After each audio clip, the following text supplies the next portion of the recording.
Good morning. Good morning. Good morning, my friends.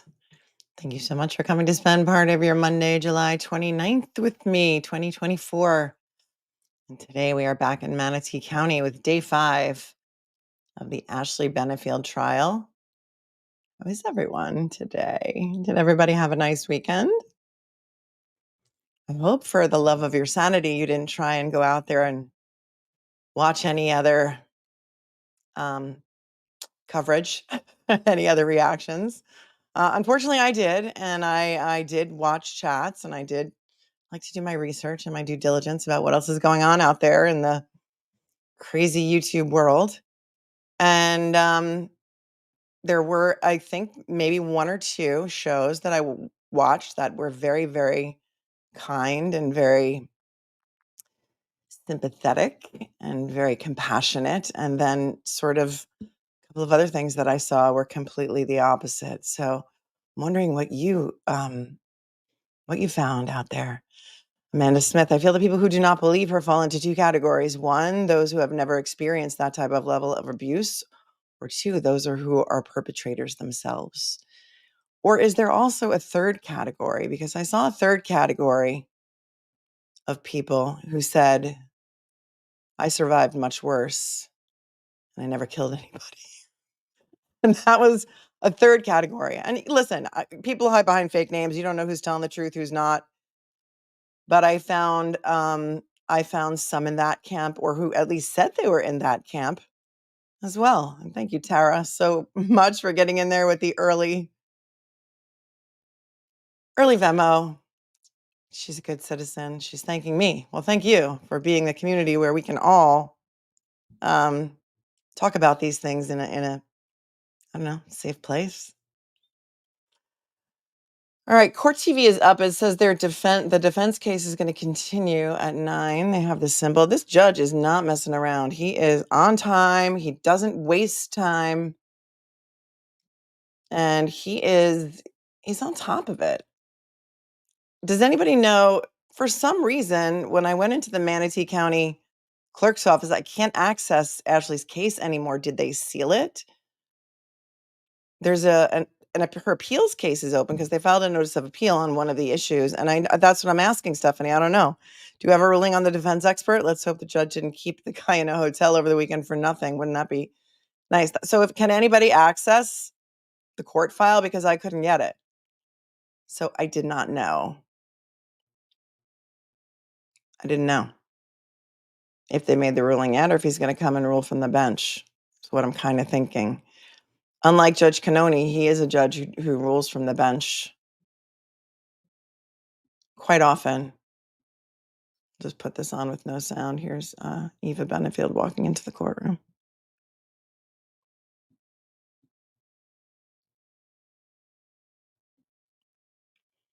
So I am not sure. Yes, defense diaries. That's where I was, and I was so happy.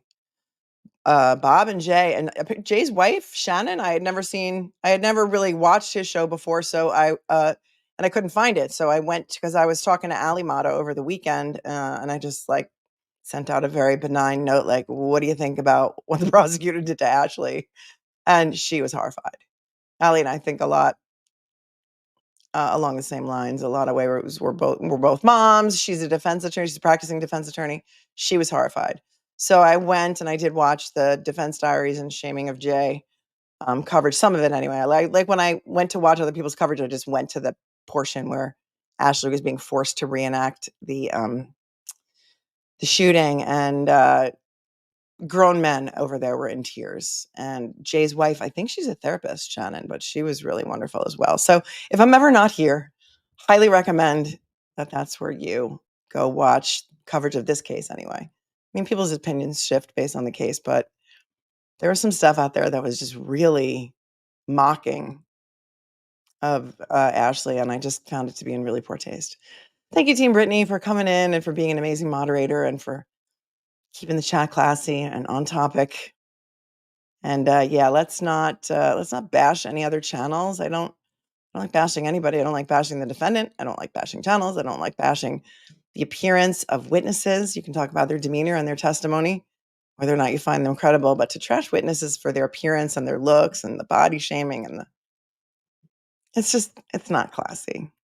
So we don't need to tolerate that here because it's my channel, so I don't need to put up with it.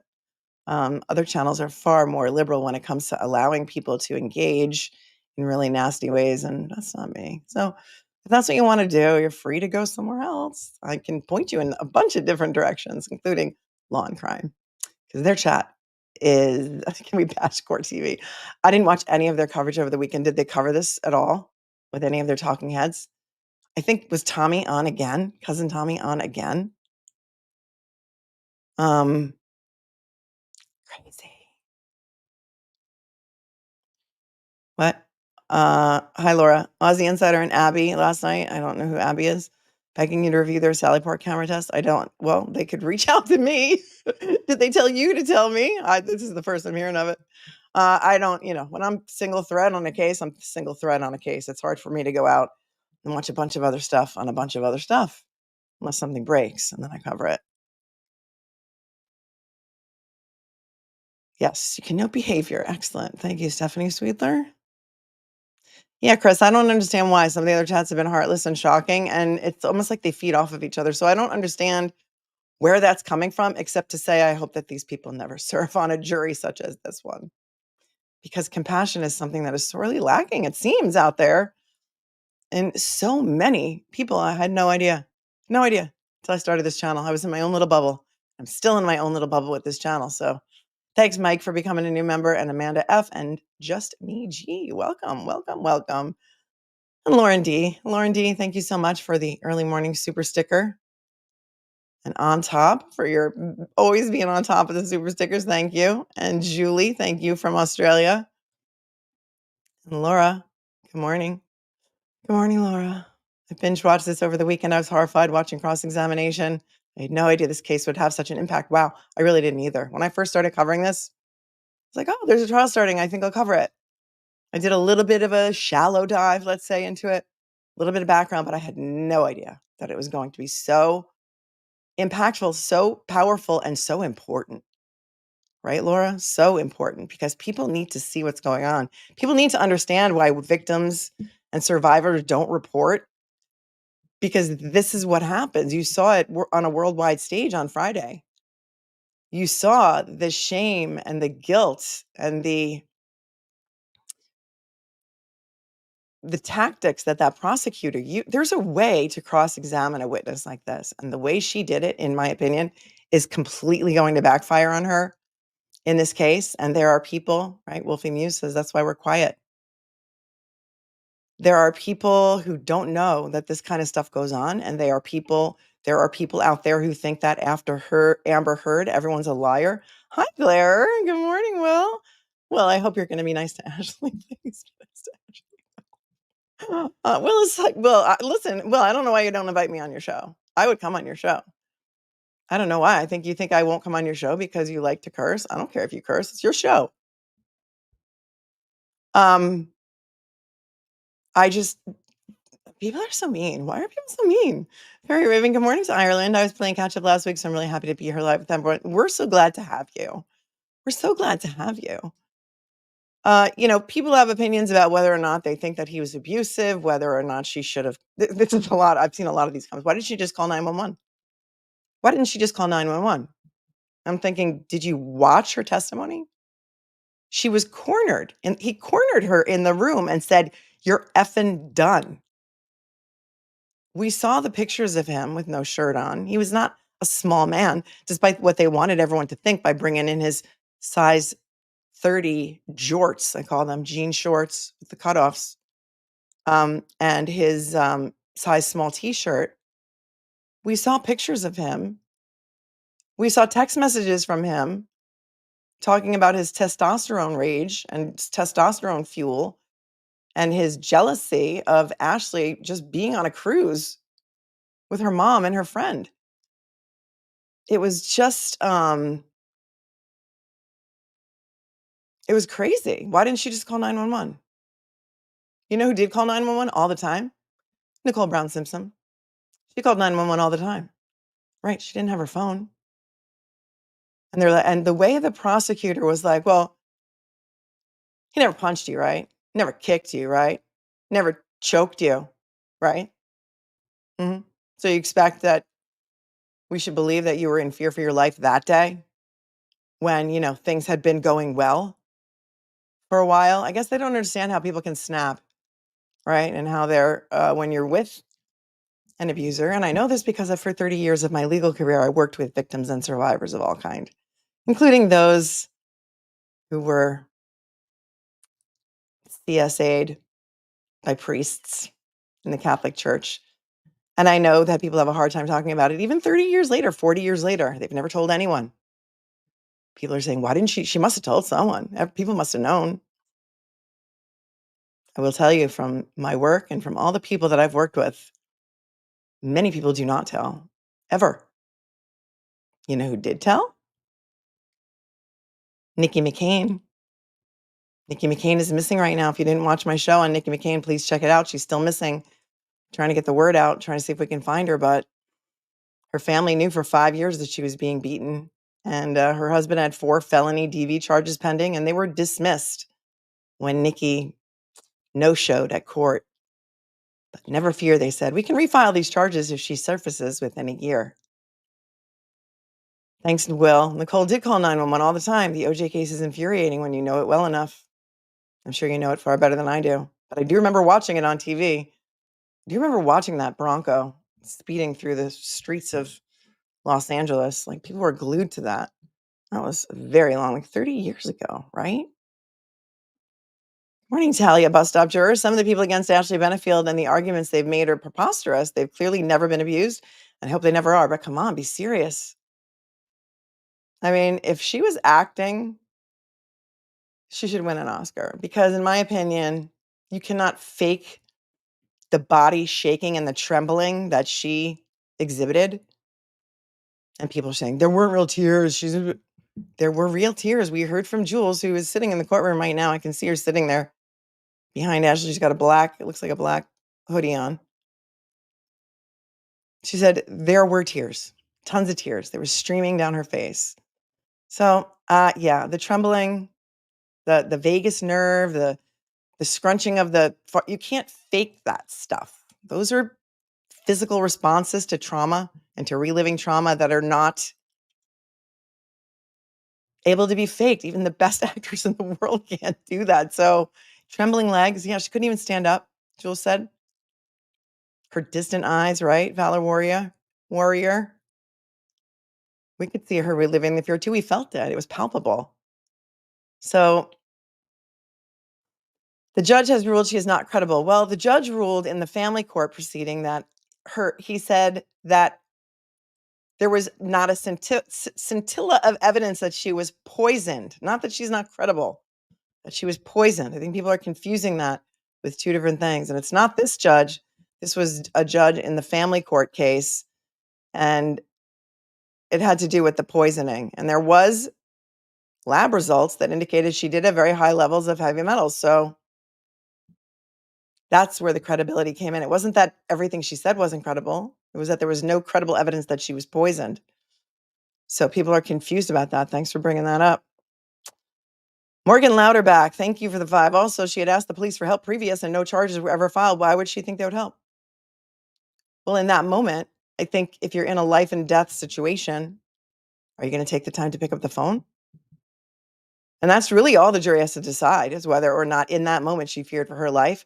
Because under Florida law, I can't, need to do some tongue twisters today. Under Florida law, she has no duty to retreat with under the stand my ground law. No duty to retreat. If she feared for her life in that moment, then what she did was justified. And people are also confused about the stand my ground hearing. She lost the stand your ground hearing, therefore she can't use it. No, she can use it. That was a motion to dismiss. And the judge found as a matter of law that based on the evidence that was presented to him on papers and during that 2-day hearing, he couldn't find as a matter of law that the charges should be dismissed. She didn't testify at that hearing, and rightly so. That was a strategic decision by the defense to wait for her to testify if and when she needed to during this trial. So she can use stand my ground. And if a jury finds that she was justified in fearing for her life, because that was her house where she was living and not his, she had every right to protect herself. That's what the jury's going to need to decide. I was just kind of taken aback by how many people just thought she was lying during that reenactment, that it was fake. There's no way she was ever in fear or abused by him. You know, she was the manipulator and she was the gold digger, and she just wanted to be, she wanted to be a single mom. And I don't know. I don't know if they're watching the trial or not. Laura, thank you so much. Brian, can you hold on while I go get my phone? Yeah. Thanks. Oh, so Sonia Pedro, thank you so much for the 10. Sharon, thanks for becoming a member. Yeah, no, I think Laura got it. Laura met Doug. Can you hold on while I go get my phone? Right. You're done. You're effing done. His eyes were black. So many of you commented in the chat that you've seen those black eyes before when a person that you thought you loved or do love has turned into someone that you don't know. And it's because their pupils dilate so large that their eyes look black. Lana Burns, thank you for tuning in from Australia. In my opinion, the state's probably going hard, because if they believe her now, they would have to admit they are somewhat at fault because they didn't give her protection order when it mattered. They probably don't want to admit that. Well, I don't know if it's an admission, but aren't there ways, though, of being kinder? Like, don't you think it would have played better for that prosecutor if she was kinder to her, but still tried to discredit her at the same time? I mean, I know that, there's finesse involved in that. There are ways of doing it. And I think it would have come across better. I think she came across looking like a bully, that prosecutor, and it was horrific.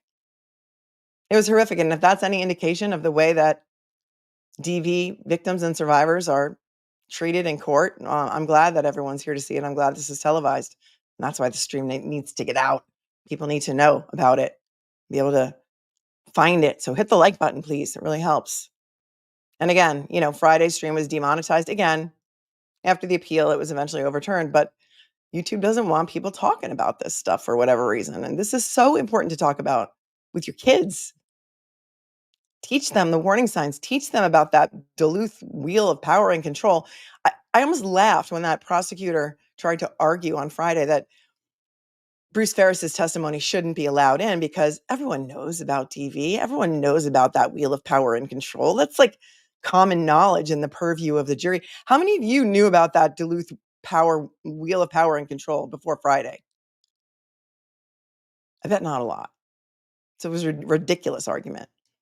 Jason Sorensen, thanks for the 5. If you hit a woman, this should always be the outcome. Also, people being experts on crying are ridiculous, especially when they're trying not to. Yes. And that's the thing. Nobody wants to cry publicly. Most people are going to try and hide it. I mean, her body language, the way she was shrinking into herself. Good morning, everybody. We're back on the record and state. This is Ashley Benefield, 2020 CF 3014. Thank you for your patience as we've gotten started this morning. First thing, we had early this morning, a juror call in that there was some car trouble. The juror was running late. My understanding is all the jurors are here and they've been brought up. And then obviously I've had computer problems this morning. So we'll just get going. Anything you need to bring up before we resume with the defendant's case in chief? Judge, the clerk notified me on Friday that we had not actually entered states 103 and 104. So I would like to go ahead and enter those. I don't know if the defense has an objection. We can do it in our case in rebuttal if we need to, but we did talk about them during testimony. I just didn't say the magic words. I just don't know what 103 and 104 is. I don't either. Modeling picture and the mugshot. Oh, actually, yes, we do have something to say about that. Good. Because what do they prove? What are they offered for? That mugshot was taken over a month after the incident. Be well. Thanks for the 5. Says, I feel for her. I was stabbed by my ex-wife shortly after leaving her. Men suffer too. 100%. Men suffer too. 100%. All right. So you're just going to save that until your rebuttal? Okay. Yes. And then just to put on the course. There's a discovery issue with respect to those 2 photographs. We were never provided them. Got to exchange your evidence, prosecution. All right. So I'm making a note that we have to have a Richardson hearing on that issue then. Another Richardson hearing. And also just to, for scheduling purposes, at some point, hopefully before, right at lunch, I would like to have a discussion about whether the court would allow the state to introduce evidence from Dr. Broder that we had previously talked about before. I just wanted to get a ruling from the court so I know whether to get him here or not. Okay. I don't know what evidence it is, so I'll just wait for you to bring it up. Okay. Defense, any issues before we resume? No, sir. All right. State, you ready? Yes. All right. You said ready. Yes, All sir. right, just want to make sure. Are you feeling all right? Yeah, picked up a little cold, but I'm good. Same here.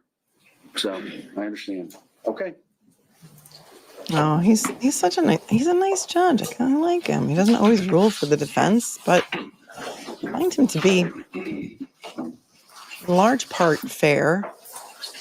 Yes, Trish, untimely, prejudicial. I think the prejudice outweighs its probative value. And for those of you who don't know, a Richardson hearing is a hearing on evidence, discovery violations. I think we saw one at least on Friday. We're a little bit behind, so we're good. Don't buffer on me, long crime.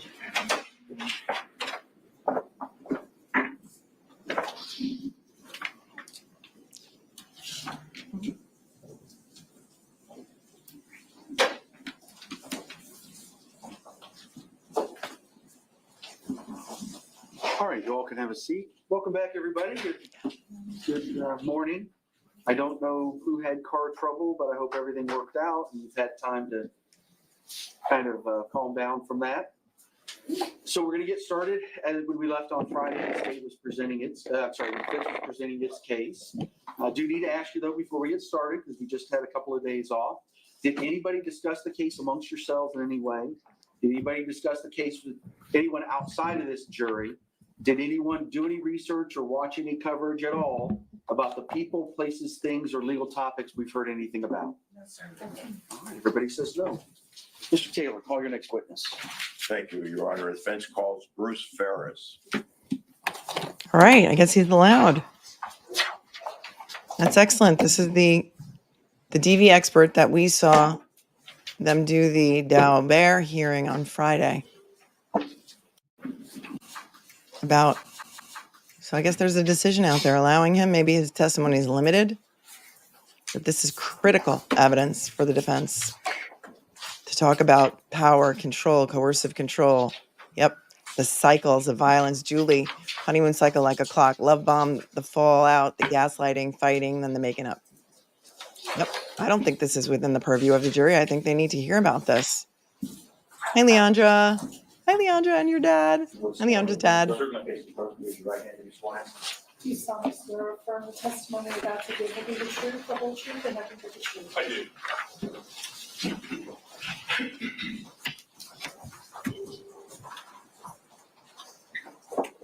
Hi, Ann. Ann says, my only concern I'm going to be presiding over this case. is most against her are saying she has no evidence of him ever before hitting or beating her prior to the shooting. She doesn't need to. Abuse can take many forms. It doesn't need to be physical. And I thought that when the prosecutor said that, it really turned a lot of people off. Emotional abuse can be just as bad. But she says he did hit her on the day of the shooting, blocked Left, her, right, up, down, whatever you need. And you just speak. blocked her exit,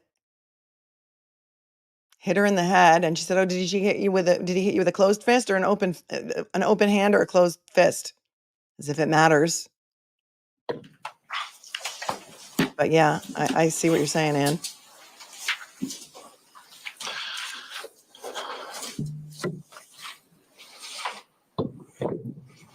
Hi, Rachella. Good morning. Good morning. Will you tell us your full name, spell your last name, please? Bruce Eric Ferris, last name Ferris. Mr. Ferris, what type of work do you do? I'm a licensed mental health counselor. And how long have you held that position?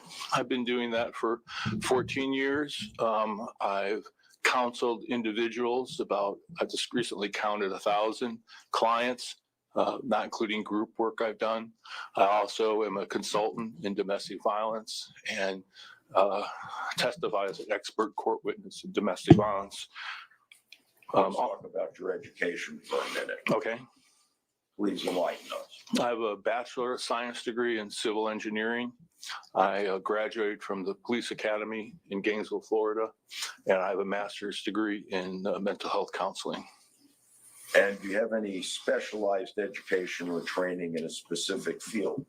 Yes. Been to a lot of trainings, seminars, and certifications, and various conferences. In my curriculum vitae, I'll call it a CV, my resume. There's about 100 items listed of trainings that I've been to over the years. For what specific field? In domestic violence and mental health and trauma to children and trauma in general. And I could go on, but that's the general focus of all my work. Let's talk about your work experience for a moment. Oh, okay. Tell us about it, please. So as a counselor now, my day is spent seeing individual clients. I specialize, like I mentioned, in domestic violence victimization, both men and women. I also see generalized mental health issues and typical things that a counselor would do, but I have a focus on domestic violence and family problems. I also counsel adolescent boys, most of which are going through the foster care system or adoption or divorce of their parents, etc. All right, and what position did you hold prior to that? I was a police officer in Gainesville, Florida for 20 years. I graduated the police academy in 1993, got sworn in 94. I retired in 2013. The last 10 years of that career, I was a detective, uniquely running. I was the lead detective of what's called the Domestic Violence Unit of the Investigations Bureau at the Gainesville Police Department. Over the course of that time, when I retired, I looked back and did a little search, and I had arrested or filed charges or got warrants on 500 different abusers over those years. How different do you think it would have been if he took her report instead of that guy Gillum? Mr. Ferris, give us an idea of your professional credentials. Lightly. Sure. I'm licensed with the state of Florida, like I mentioned, as an LMHC or licensed mental health counselor. I have to keep up with education, et cetera, keep my license active. I'm certified as a batter's intervention program facilitator. In case anyone doesn't know it, batter's intervention, which I'll refer to as BIP, is a 6-month class given to abusers who are found guilty or on probation or could be part of their injunction order. And it's a curriculum based upon the Duluth Power and Control Wheel. And it's a psychosexual type, not sexual. It's a type of therapy that involves some counseling and some ownership and learning. I'm curious to know if anybody knows anybody who's ever gone through that batterers intervention program for 6 months and whether or not it was effective and led to them changing in any way and being no longer abusive. I'm curious about that. If it can change a person or change their behavior. And also, I was a certified police officer, I mentioned. I also have certification as a domestic violence danger assessment and level of danger scoring system developed by Jackie Campbell out of Johns Hopkins University. And I also have a certification as adoption competency training, mental health for mental health professionals out of Rutgers University. I'll stop there. And briefly, have you been the recipient of various awards and recognition? Yeah, I have. Just a brief idea. Okay. the Alachua County Board of Commissioners had nominated me to Governor DeSantis to be part of the Children's Trust Fund of Alachua County. I received the 31st Annual Martha Varnes Award for Outstanding Achievement in Prevention of Domestic Violence Against Women. I had recognition for valuable contributions in what's called crisis intervention team. I train officers how to de-escalate confrontations with citizens. I did receive the 2010 Distinguished Victim Service Award for recognition of outstanding contributions to crime victims for National Crime Victims Week by a State Attorney General Pam Bondi awarded that to me, and Governor Scott at the time was there for the presentation. I'll stop there. There's a few more. Have you been recognized as an expert on domestic violence in various courts of the state of Florida before? I have. Approximately how many? So I've been involved in 60 some cases as either consultant or expert witness. 50 of those I've been recognized by the judiciary as an expert in domestic violence, mental health, batterers intervention, effects of DV on children. All right, and when you say you've appeared before approximately 60 times as an expert witness, was it for any particular side in a dispute? That is to say, for example, in a criminal case, was it always for the prosecution, always for the defense? But both. I worked for the state attorney's office and worked for defense, and a majority of my cases have been in civil court, though I have worked in criminal court also. Would you, Mr. Ferris, tell the ladies and gentlemen of the jury what another definition of domestic violence is? Well, so there's the criminal statutes of domestic violence, which are typically, we all know it's battery, assault, ag assault, false imprisonment, sexual abuse, et cetera, person crimes involving a family or household member against each other. And that has another definition, that's spouses or family members living together, or it could be a couple that had a child together that have never lived together. Doesn't include, let's say, cousins who've never lived together and aren't intimate in any way. But through my experience, I've realized that there's a greater, that's umbrella, and that has to do with power and control. The abuser needs to control their victim. Now, they'll use the criminal things, hitting, et cetera, all those things. But in a greater sense, there's also this, I referenced it earlier, the Duluth Power and Control Wheel that DCF's accepted for the VIP class. I'd like to explain the Power and Control Wheel, if that's okay. In fact, with the court's permission, we could perhaps have the screen come down and the lights dim. Mr. Ferris, you have a laser pointer in front of you. The little star in red will provide you with the Okay. Judge, may I stand here and pay attention to the mic as I talk? Any objection? I think he's got the cold too. People said, somebody said he sounded more confident last week. I think he's got whatever Mr. Taylor has and the judge. They all seem to be sick. There's the, Ashley, what were you doing at Law and Crime? There's the Welcome. criminal definition. Was And there a question? Objection. Was there a question? Go ahead with the question. yes. What is it that's on the Right. screen? so what I'm, Mr. Ferris? okay, Mr. so Ferris, yes, would you please tell us what is on the screen? I will. So this is what's referred to as the Duluth Power and Control Wheel. And so there's physical violence and sexual violence. Those are the criminal things I talked about. And then there's these power and control aspects. And the nature of the power and control is repetitive. It's a way to get control. So up at, we'll call it 1 o'clock, using intimidation, making her afraid by using looks, actions, gestures, smashing things, destroying her property, abusing pets, and displaying weapons would be an aspect of intimidating. He carried a loaded weapon with him at all times. So my argument to the jury would be he admitted, everyone knew he always carried a loaded weapon. Even Tommy said that, cousin Tommy. Why would she not expect that he would have one with him on that day? That goes to her fearing for her life as well, right?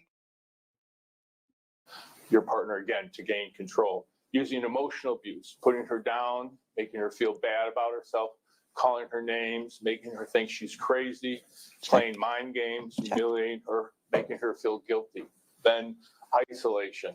Think about all the things that she testified to and that we heard about from Cousin Tommy and other witnesses about how she would wear certain outfits. He would call her, slut or things that I don't say because if your kids are in the room, you probably don't want them to hear those quotes. Abusing the pets, carrying a loaded weapon at all times, shooting the gun into the ceiling, throwing a loaded gun at her, punching holes in the walls. Controlling what she does, who she sees and talks to, what she reads, where she goes, limiting her outside involvement, using jealousy to justify actions. Then a big one that I see often is minimizing, denying, and blaming, making light of the abuse, not taking her concern seriously, saying abuse didn't happen, shifting responsibility for the behavior, saying she caused it. Another one is using children, making her feel guilty about the children, using the children to relay messages, using visitation to harass her, threatening to take the children away, male privilege, treating her like a servant, making all the big decisions, acting like the master of the castle, being the one to define men's and women's roles, using economic abuse, preventing her from getting or keeping a job. Just want to stop here for a minute because it says right here that what they're focused on right here, using male privilege, treating her like a servant, making all the big decisions, acting like the man of the castle, master of the castle, being the one to define men's and women's roles. Do you remember the text messages he sent her when she was on the cruise? The bond servant Bible quotes, all of those really people said or interpreted as being really controlling quotes that he would send her every morning at 6:45 a.m. Chart definitely helps. Making her ask for money, giving her an allowance, making her ask for money, not letting her know or have access to family income. And the last She testified when the prosecutor said, "Did you ever work when you were with Doug?" She said, "No, he wouldn't let me." one is coercion and threats, making her carrying out threats to do something to hurt her, threatening to leave her, saying that he'll commit suicide, reporting her to the government. Threatened to blow his brains out the night that he shot that gun into the ceiling. I think he even held it to her head. Did she testify to that? And also did the same thing to his late wife, his second wife. Making her drop charges, making her do illegal things.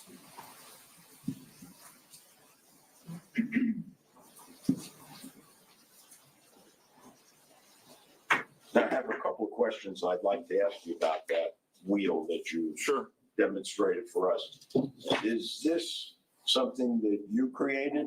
No, this was created by, up in Duluth, Minnesota, there was a domestic violence advocacy group and also researchers, and they looked through police reports, they interviewed victims of domestic violence who come through the shelter, and through a period of time, they developed these 8 items and created the power control wheel. This wheel is used around the country and actually internationally. Like I said, it's the base curriculum for the battered and prevention program class I've talked about, and it's taught quite readily all across America and by use by domestic violence shelters, et cetera. How long has this? I agree. I think they should teach it in schools. I think they should teach it in high school. It should be part of health class.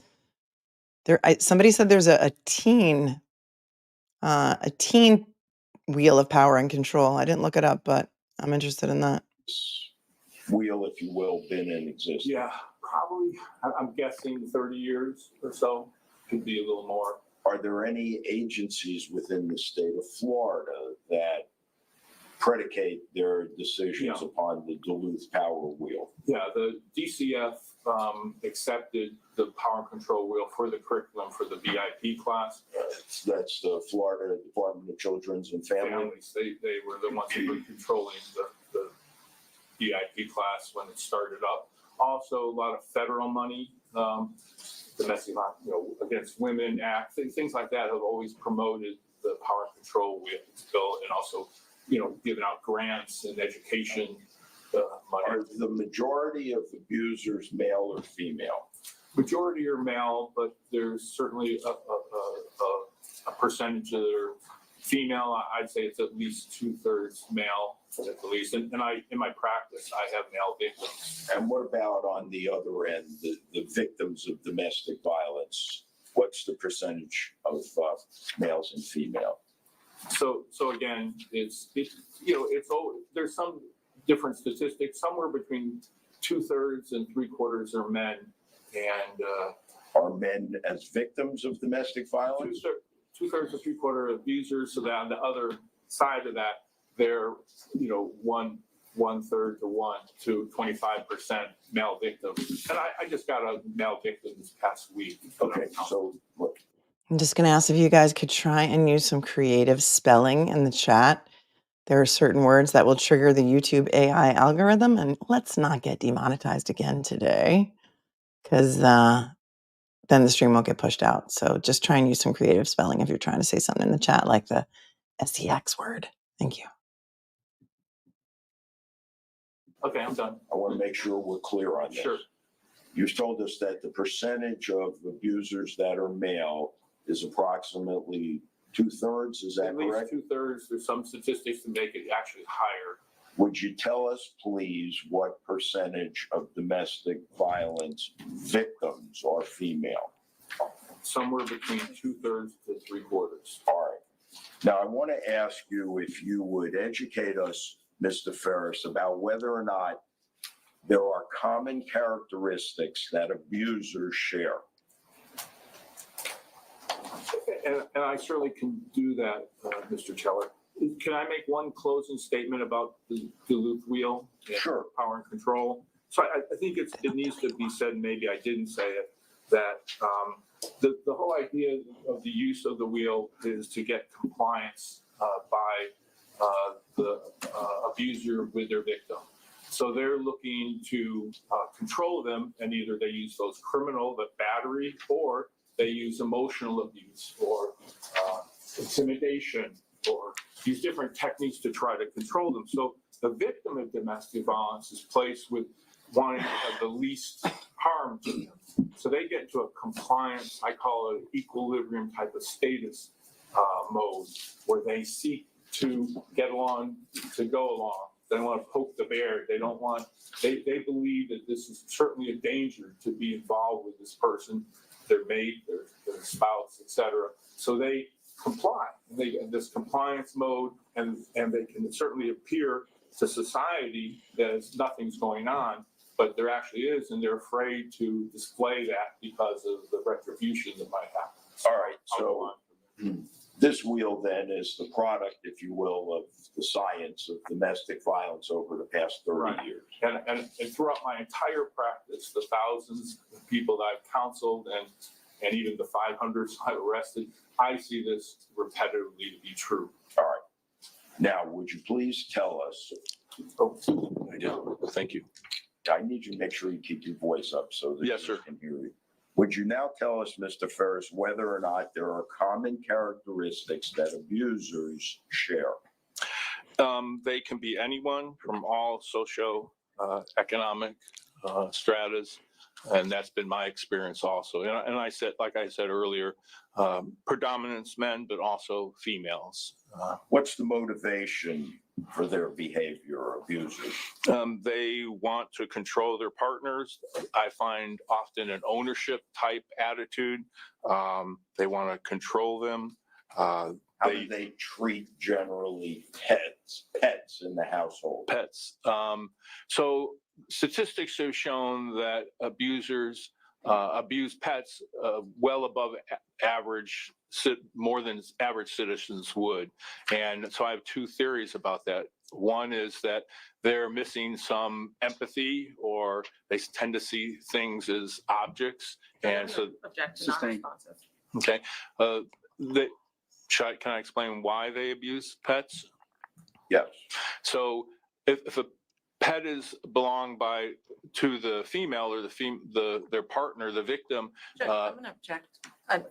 Can you approach, please? She doesn't want him to just go off on a narrative, but that's okay. He's getting it all in my opinion.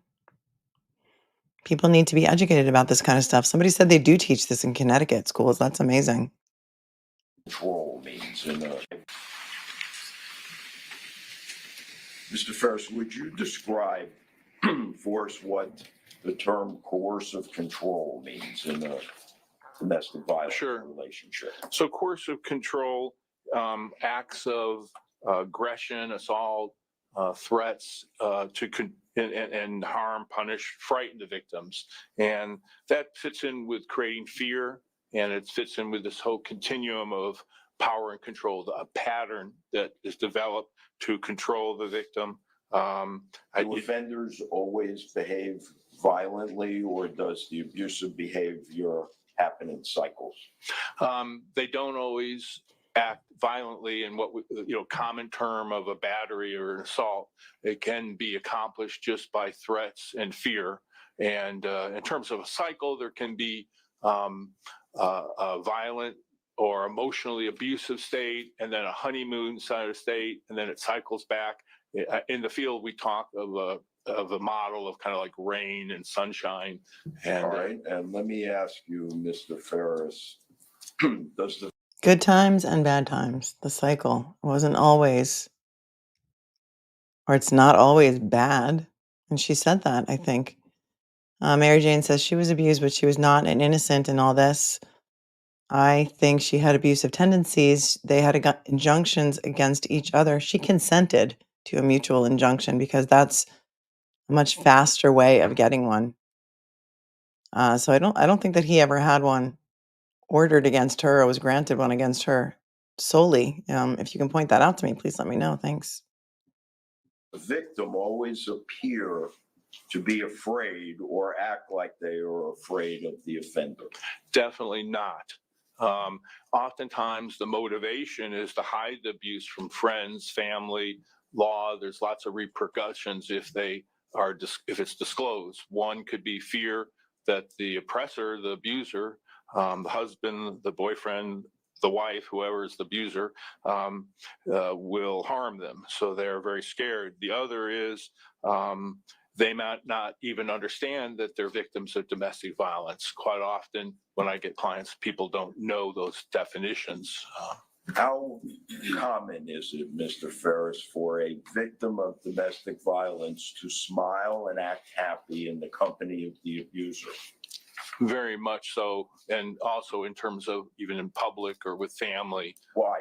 Because they're afraid. They found this least resistance. They're trying to not poke the bear, as we'll say, or we all heard the term walking on eggshells. They're trying to avoid aggression by their partner because they've grown to believe that there's a threat here. So could we characterize that as an appeasement?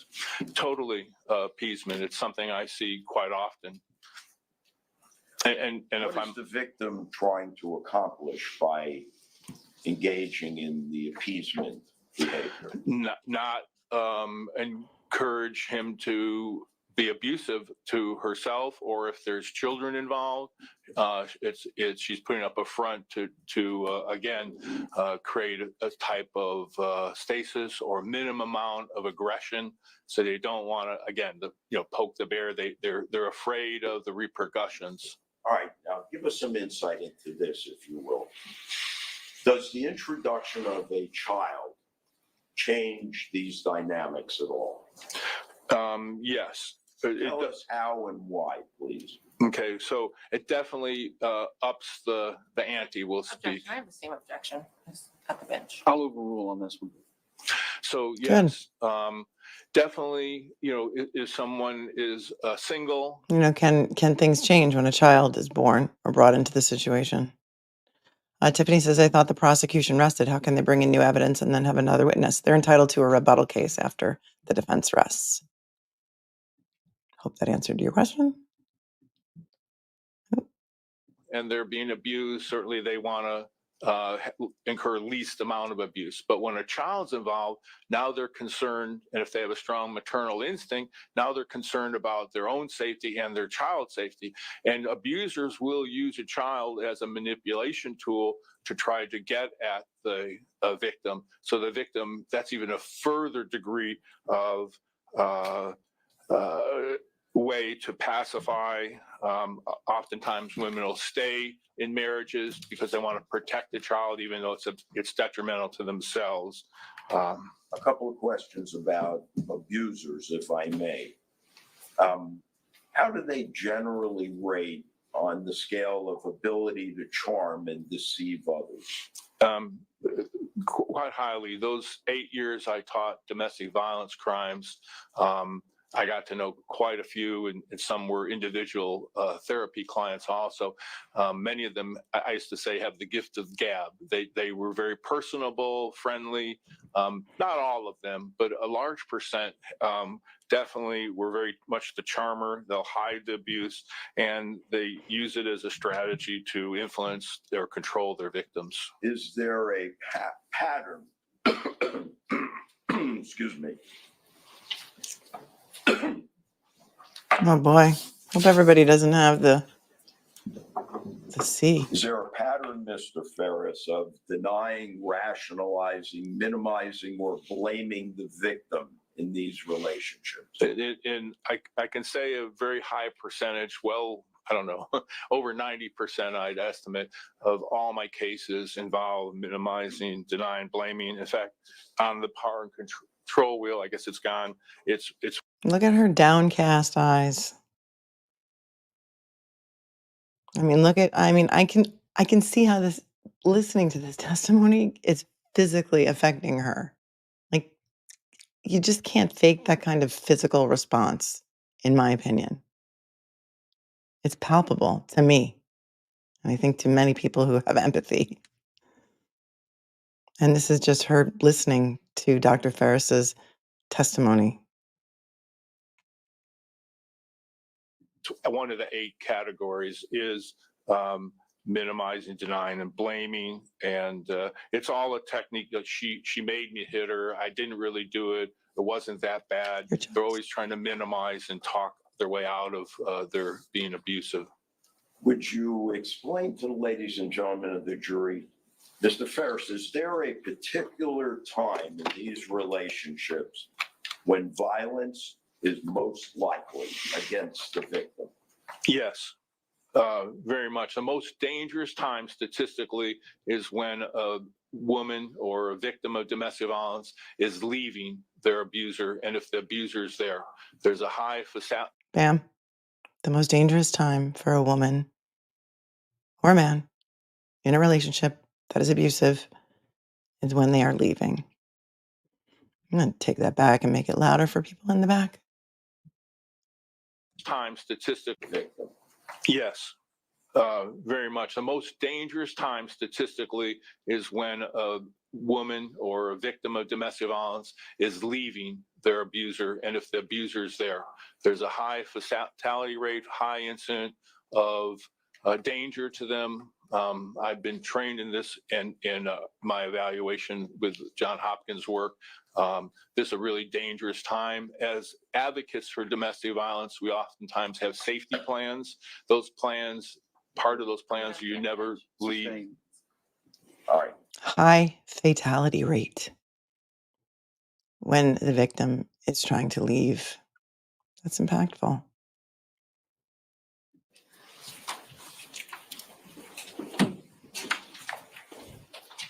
Everybody say hi to Greta. Welcome, Greta. I'd like to ask you, Mr. Ferris, if I may, a couple of hypothetical questions Certainly.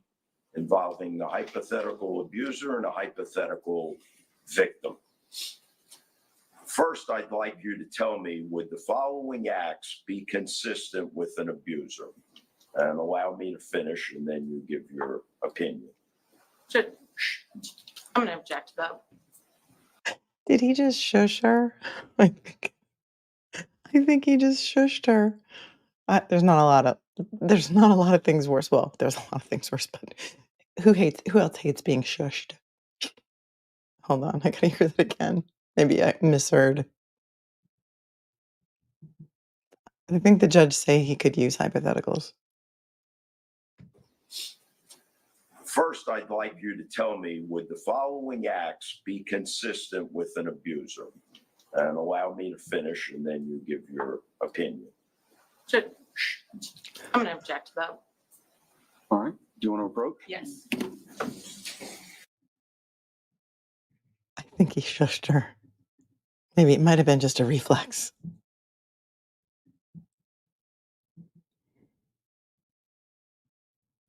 I think all courtrooms should have that little headphone system. I see Ashley's wearing headphones so she can hear the sidebar conference. Karen Reed didn't have headphones like that. He did. It wasn't good, Chris, right? I don't like the shushing. And involuntary reaction. Anita's like, if someone ever shushes me, they won't do it again.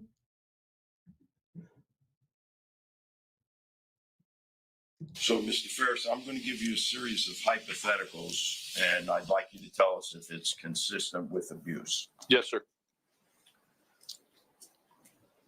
Shooting a gun in the kitchen of a home in an effort to intimidate the victim to stop speaking. Throwing the loaded gun at the victim. Cruelty to pets. Punching a dog in the face hard enough to knock the dog unconscious. Throwing a cat down the steps, placing a tracker on the victim's car, an illegal tracker, throwing things, breaking things, yelling, screaming, belittling, cursing, humiliating, declaring such statements as rid the earth, being in a murderous mood, kill all the bad people, take them out, being caught at night, peering into windows of the victim's home, violating a no contact order by sending a package, driving from South Carolina to Florida to be able to follow the victim, suicidal threats if the victim leaves, more than 30 years age difference, and finally, prior marital history whereby the prior wife explains how she was beat up on the honeymoon. Would that be consistent with abuse? Absolutely. And not only absolutely, but those are checklist points right off the Duluth power and control wheel and right off my experience. They're stereotypical abuse techniques. All right, and now my last. There you go. Stereotypical abuse techniques. Anybody ever witness a person shoot a gun into a ceiling for effect because she just wouldn't stop talking? Can you imagine how terrifying that must be? Last question for you, Mr. Ferris, is I'm going to give you a hypothetical. And tell me if this would be consistent with someone who suffers from abuse. Sending texts that are conciliatory with friendly emojis, accompanying the abuser during child time sharing ventures, acting deferential and subservient in joint therapy sessions, but decisively different in individual sessions, fearful of the abuser. If you're not watching the feed, Eva just walked back into the courtroom. I just want to take that back a second. I'm not sure when she left, but Bruce Harris did look over when she opened the door. I sort of feel like courtrooms should be like, anybody ever go to the US Open tennis matches? When they're playing tennis, you're not allowed to come back into the stadium until they switch sides. I kind of feel like that's how courts should be too. Like you have to wait for a break to come back in. You can't just be going in and out willy-nilly because it's disruptive to the witness, it's disruptive to the jury, it's disruptive to the attorney's flow and its questioning. I'm not picking on Eva specifically, but she has stormed in and out of this courtroom several times, according to Jules, who's in the courtroom, who called in on Friday. Decisively different in individual sessions, fearful of the abuser finding out the victim described him as controlling, manipulative, and abusive, and being exposed to threats, intimidation, pushing, holding down, humiliating, cursing. Would that be consistent with a victim of domestic violence? Without a doubt, these are again techniques of compliance, not wanting to poke the bear, walking on eggshells, trying to minimize harm to themselves and their children. They'll put up a front. They don't want anyone to know, and they don't want their abuser to be angry by them disclosing. So yes. Lastly, one other factor I neglected to mention: would a video of the abuser and the abused at a restaurant with the child and another adult, whereby they are all acting happy, be consistent as well? Well, certainly, if you're asking, they're acting happy, is she still a victim of domestic violence? Definitely. And it also fits with this whole idea of appeasement. We have to remember that the domestic violence comes in layers through the years of events. So one incident. Judge, I'm going to object to non-responsive. Ooh. Overruled. So that behavior isn't just a spot image right then. What's going on inside her? Why is she acting that way? That's what I would ask clients. That's what we're looking for. And if it's truly a victim of domestic violence, she'll be in this appeasement mode to try to please him and not disclose the abuse to get along sort of description. My final question, as it relates in general to domestic violence: assume, hypothetically, there were several violent or semi-violent acts of domestic violence, and then there was a break in the chain of events for, let's say, as much as a year or two, and then it started up again. Does the victim remember, and is the victim affected by the earlier acts of abuse? Without a doubt. I've got clients who tell me about. Sustained. Yeah, just So yes. Okay, so this is important testimony because I've seen a lot of people chattering in other places that, well, he wasn't being abusive right then. Things were going well. They hadn't lived together in a year or so, or however many years. And in fact, the prosecutor said the same thing to her. So let's hear what the expert has to say about this break in violence. And let's listen to the question again.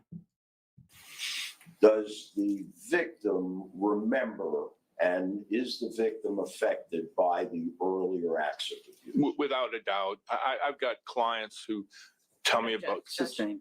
Yeah, just So yes, definitely they don't forget the abuse that's occurred to them, trauma lasting. Adults remember childhood trauma, let alone something from several years ago. Like I say, layers of impacts of behavior. Thank you very much. No further questions from Mr. Farrell. State, Cross. Thank you, Judge.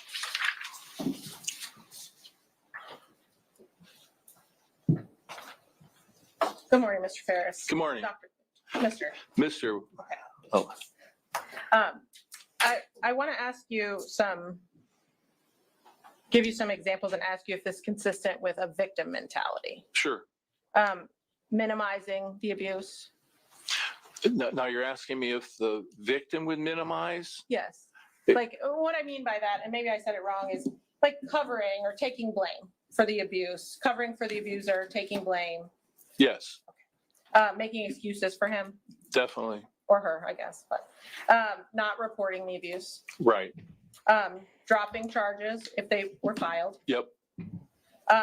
Not standing up for themselves. Yes.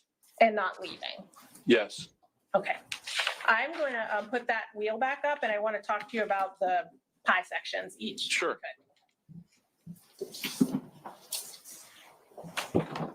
I think she's going to try and spin it around and say that Doug was the victim. Let's see if that's what she's going to try and do here.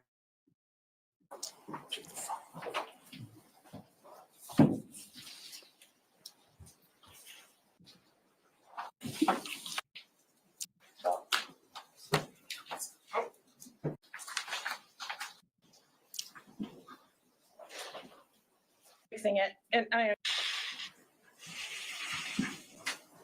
well, she's fixing it, and I know you're familiar. And do you have a copy in I front of do. you? I have do one. too. I want do right too. in front of me. Okay. And so I want to talk first about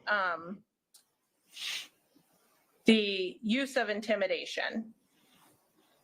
Would you agree that if somebody, this says making her afraid by using looks, actions, gestures, smashing things, destroying things, her property. We talked about a break. If those things weren't occurring for years, would you, but had allegedly occurred prior to that, would you still consider that part of this dynamic Yes. if it's been a distance in time? Yeah, I think the distance can be totally irrelevant. Interesting. And there's a section on here about the economic abuse. Mhm. Would you find that if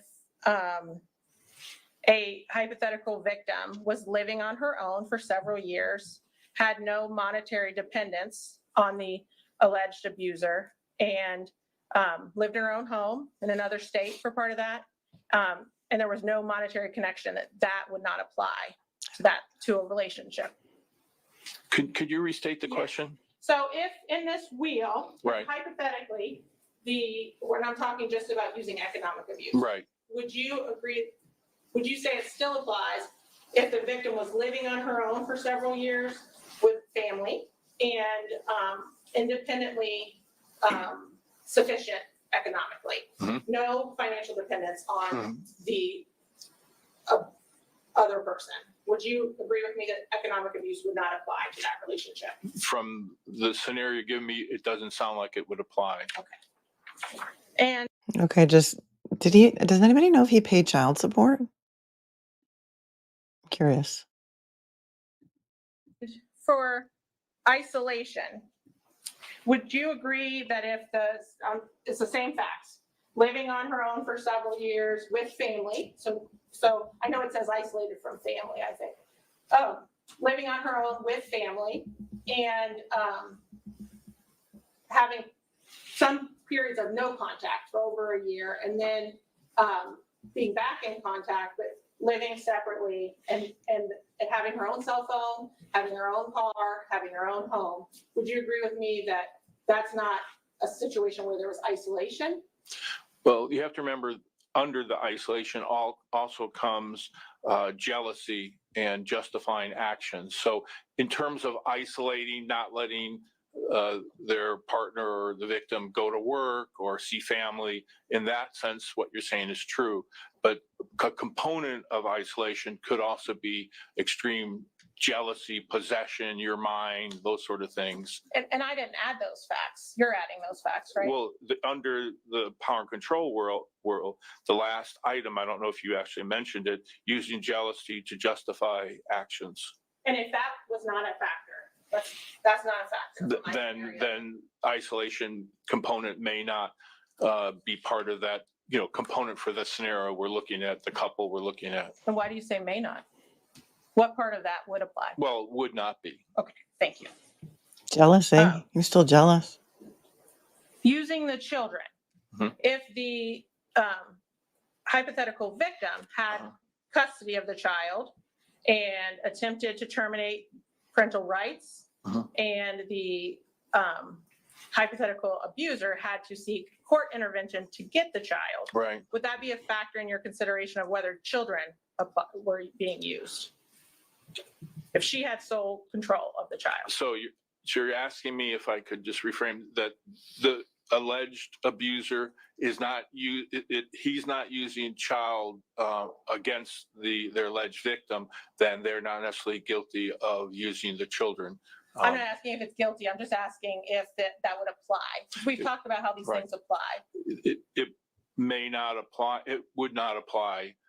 But I think if I could mention, you're missing the point of the power control wheel. This is about pattern of behavior. I'm not missing Okay. it. I'm just asking hypothetical Okay. questions.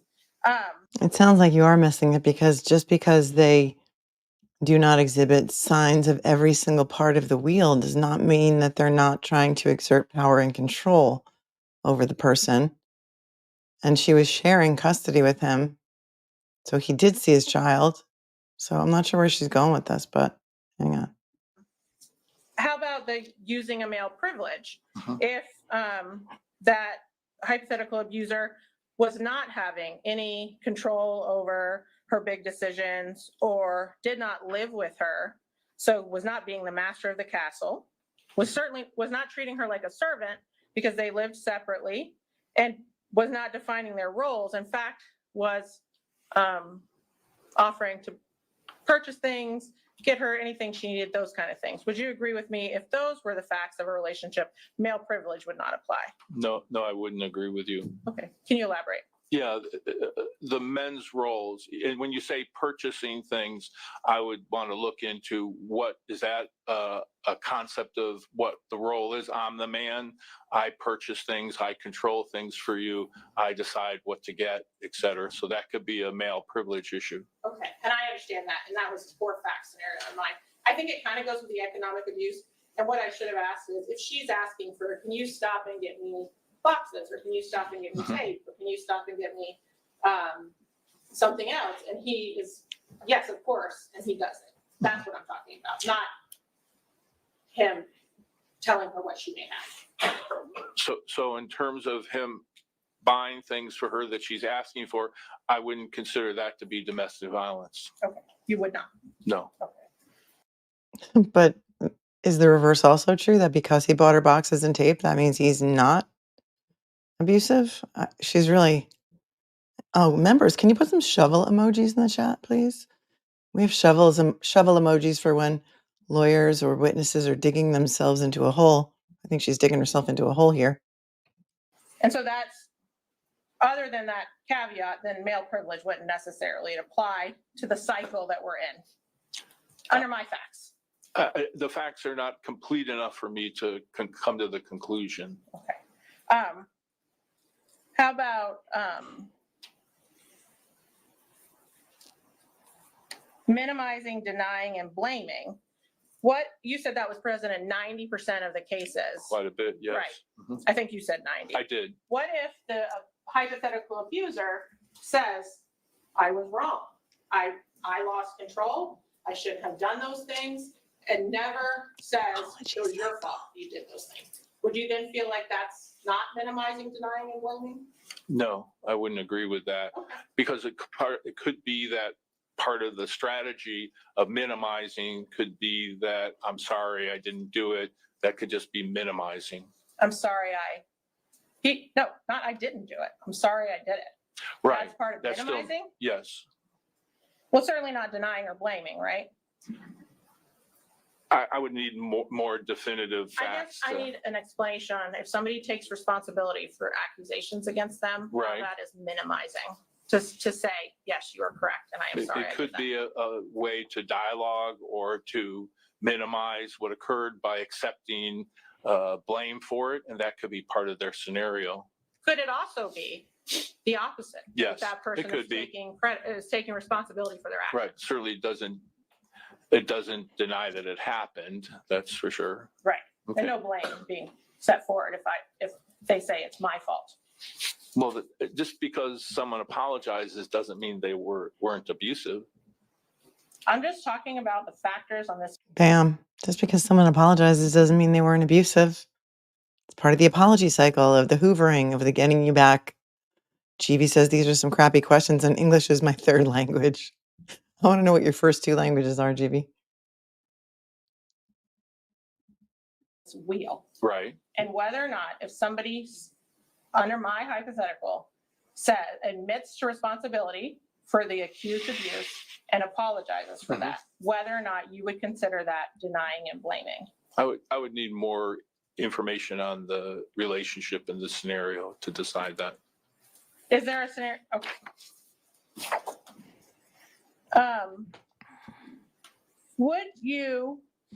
How about using emotional abuse? If there's no accusations of any name calling or telling her what to wear, this hypothetical victim. In fact, she's comfortable enough to wear a sports bra and shorts around him. There's no displaying weapons. I'm sorry. I'm looking at the wrong one. She was comfortable to wear that around him, but if she went out of the house looking like that, he'd give her hell, right? She testified to that. I don't think these hypotheticals are helping her at all. No evidence in their relationship of playing mind games or humiliating her or making her feel bad about herself. Would you agree with me that that might not be a factor? Well, you gave me a discrete list, but emotional abuse also includes name calling, Okay. putting someone down, affecting them emotionally. I guess, is there a scenario, Mr. Ferris, where you will agree with me that a relationship might not include emotional abuse? Because I don't know how to give you enough factors for you to say, no, Yeah, it may not. yeah, I can't help you with that. I'm not asking the questions. Oh, I was asking you one. If there was I a know, I'm scenario. not, you are. Would you take into account, Bam, school her. School her, Bruce. I'm not asking the questions, you are. Your hypotheticals stink.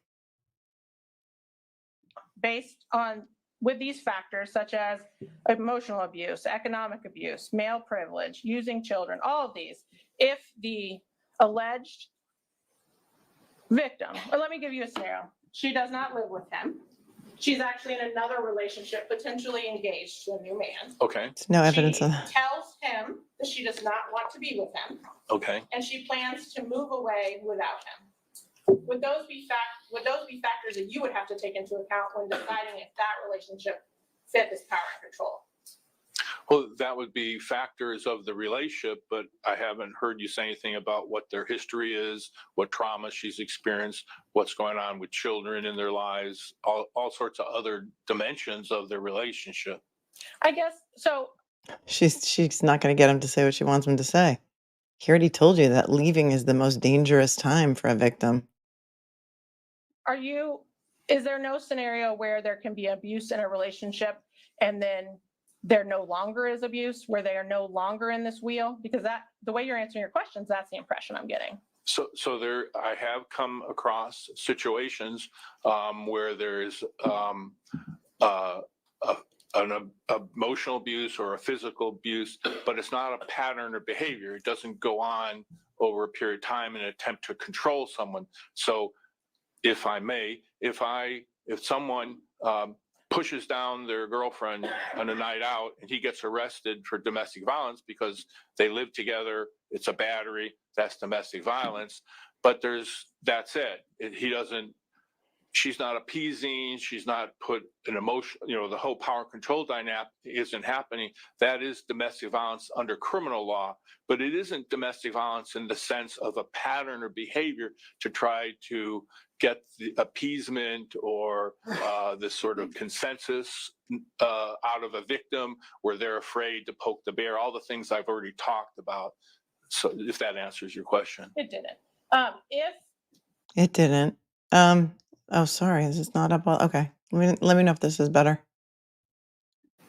Is it your testimony that once a relationship has these power and control aspects, that is forever, even if there's no continued allegations of abuse for years, no continued allegations of abuse, no continued allegations of emotional abuse, never any allegations of sexual abuse? The parties are living apart.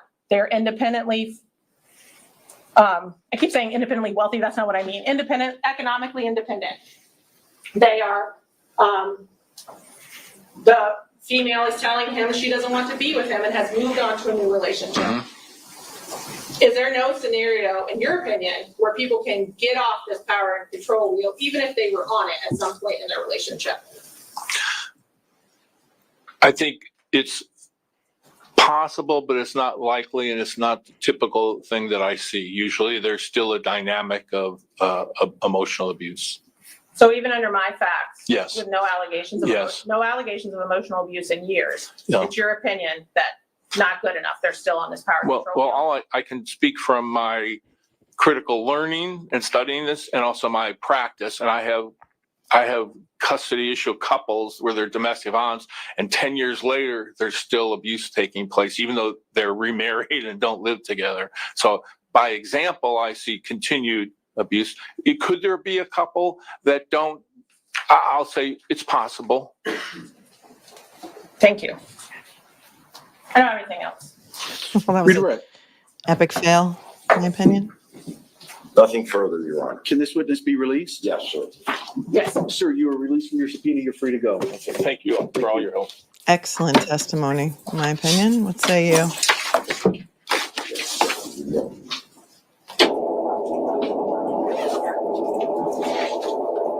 Julie, thanks for tuning in from Australia. Says he was crazy, mental. What was his psych evaluation? Appreciate your wonderful self from Australia. Hi to Australia.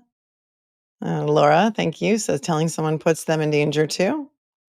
Caveman, hey Mel, have you talked to Mr. Better about the case? I have. He's not following it. He's very, very, very busy. About this case you're talking about? Sarah, thanks for the 20. Have you seen the interrogation of that man that supposedly found his wife dead in a tub? Made me think of what this situation could have looked like if he got to her first. I think people forget that he was going to take her life. Sarah, no, I have not seen that. Thank you for the super chat, but I have not seen that. Donna, thank you for the super sticker. And Kamala Norris, thanks for the 5. My father did terrible things to me, 3 to 5-year-old. I was 24 years old before I told my mama. I look back on photos and I have the panda bear eyes. I'm so sorry, Kamala.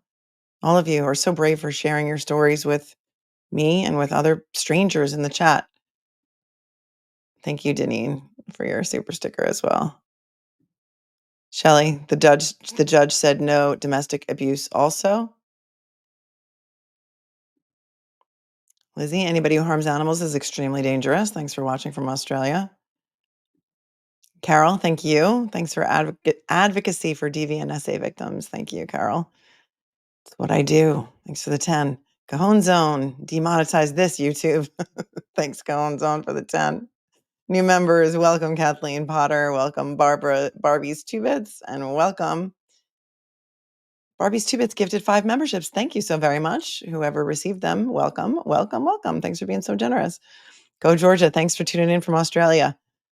And for the 20, I'm still affected by the cross of Ashley on Friday, the most heartfelt and sad testimonies I've seen.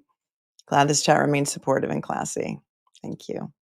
The mods work really, really hard to do that. So thank them as well. Without them, I couldn't do this. All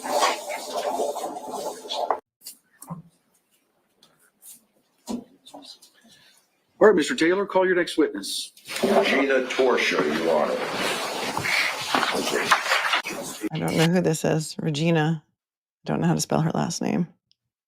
Oh, what did she say? We got to approach? Wait, she wants to approach all the time.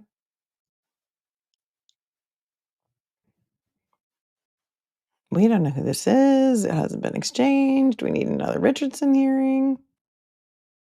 We object to her testimony. It's really going to kill our case. We really, really, really, really want a conviction. Defense calls Gina Torsia. Or maybe it's Gina. Hold on. Defense calls Gina Torsia.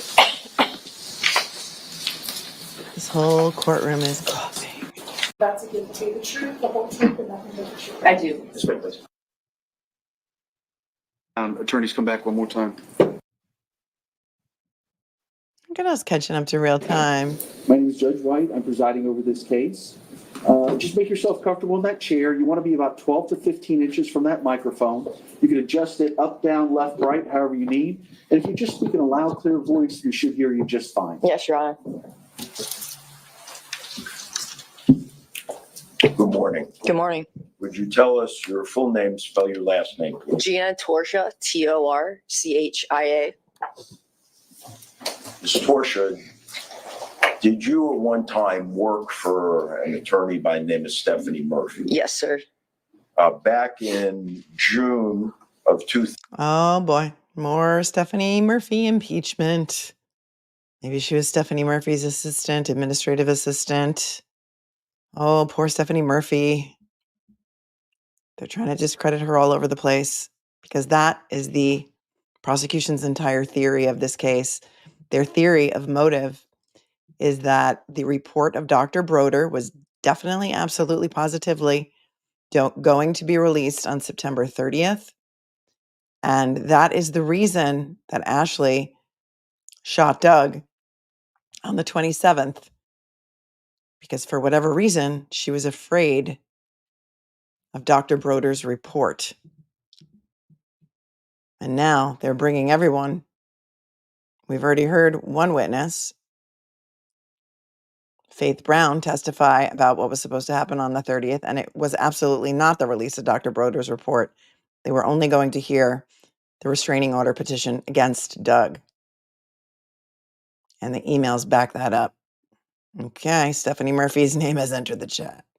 2018, would you have been employed under Miss Murphy's guidance? Yes, sir.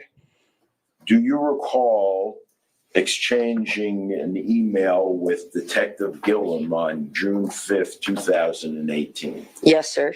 Did you have an opportunity to review it? Yes, sir. I'm going to pass to you, Ms. Torsia, what I've marked as Defendant's Exhibit number 25. And ask you if you can identify it for us. Yes, sir. What is it? Hey, Kevin. Hey, It's an Kevin. email. Hey, Kevin Bernard. Haven't met you before. Nice to see you. We stop, we pause, we talk, we commentate. If you don't like it and you're going to put like a cursy little, FFS in there, you are welcome to go watch it somewhere else. Okay. Not a cupcake. Can't make everybody happy. That's what we do here. I'm a legal commentator. If you don't like it, please go watch Law and Crime. And you can say things like that in their chat. Okay. Thanks. Peace. Unbelievable. From Detective Gillum.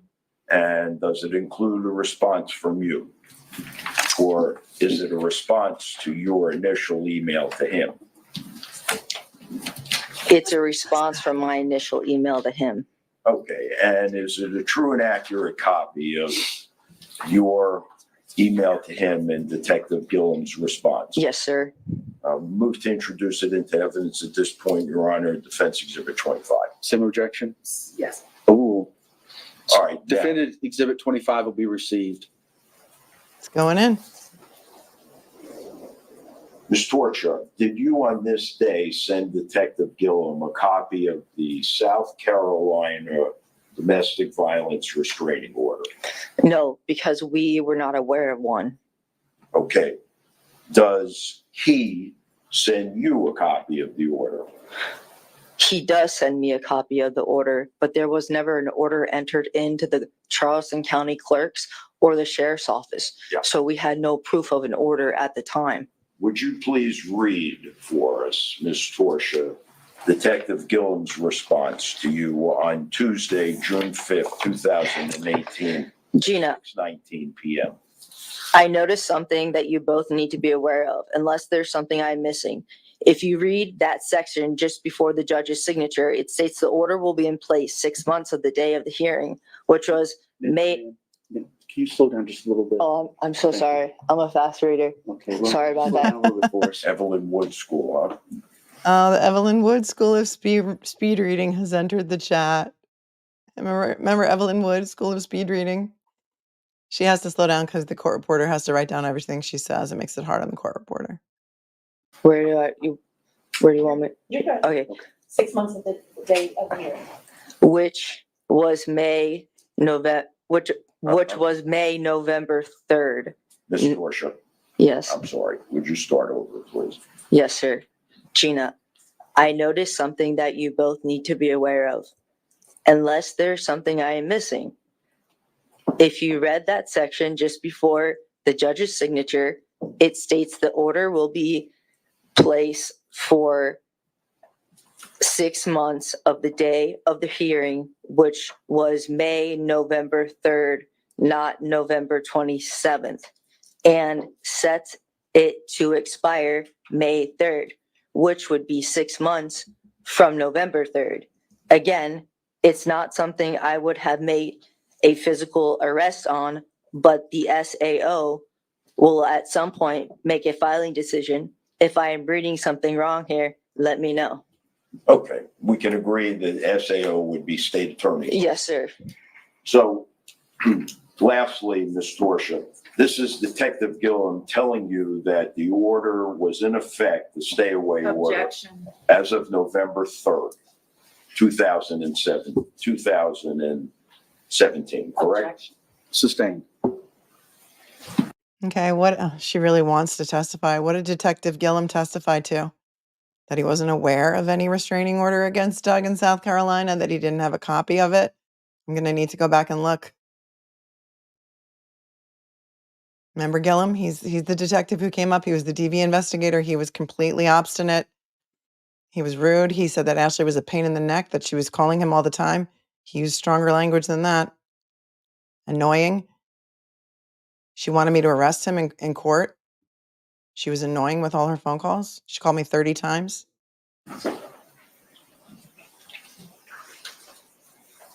This is Detective Gillum explaining to you. Objection asked and answered. She read the email. Sustained. Just a moment, Your Honor. Gillum didn't think that the restraining order was valid, Kim. That's what he testified to. To go back to my notes. It's Exhibit 26. Can I see it? So let me pass you what I've marked as Defendant's Exhibit 26. Can I see it, please? Can I see it? Can we approach this? Oh, I think that's already in evidence.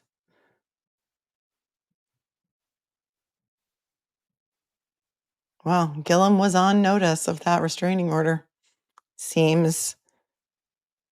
And that email was on June 5th of 2018, but he told this witness, Stephanie Murphy's office, that under his calculations, it may have expired.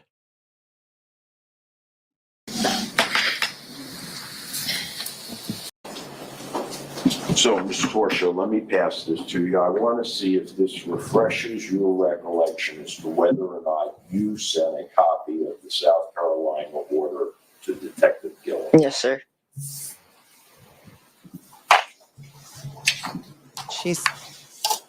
She sent him a copy of the order. Did Stephanie Murphy also say she wasn't aware of the restraining order in South Carolina? Now I have to go back and watch her testimony. Again, so much homework.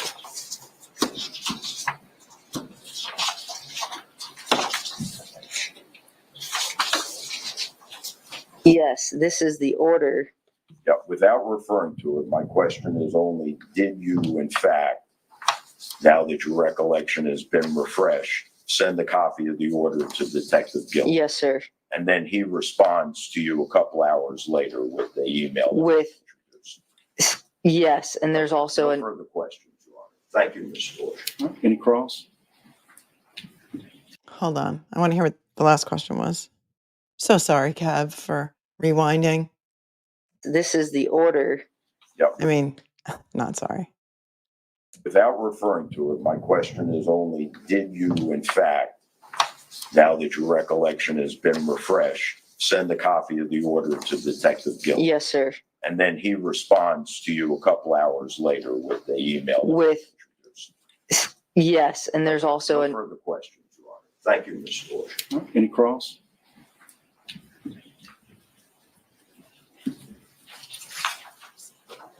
Can you finish your answer, please? yes. There's also a predicament where Detective Gillum, there was no order entered in to the clerk system in Charleston, and there was no order entered into the Charleston Sheriff's Office. So he had no bounds to make an arrest just based on this when it wasn't entered. Sustained. Ask to further questions. disregard, Your Honor. Members of the jury, testimony regarding an opinion's witness about violation of criminal law is inappropriate, and you should disregard those last comments. No Anything further else? questions. Thank you. That's But sufficient. it Thank you. doesn't really matter because he already said that he, Redirect? No, Can the witness be released? yes. He already said that. Gillum already said that he thought it was expired anyway.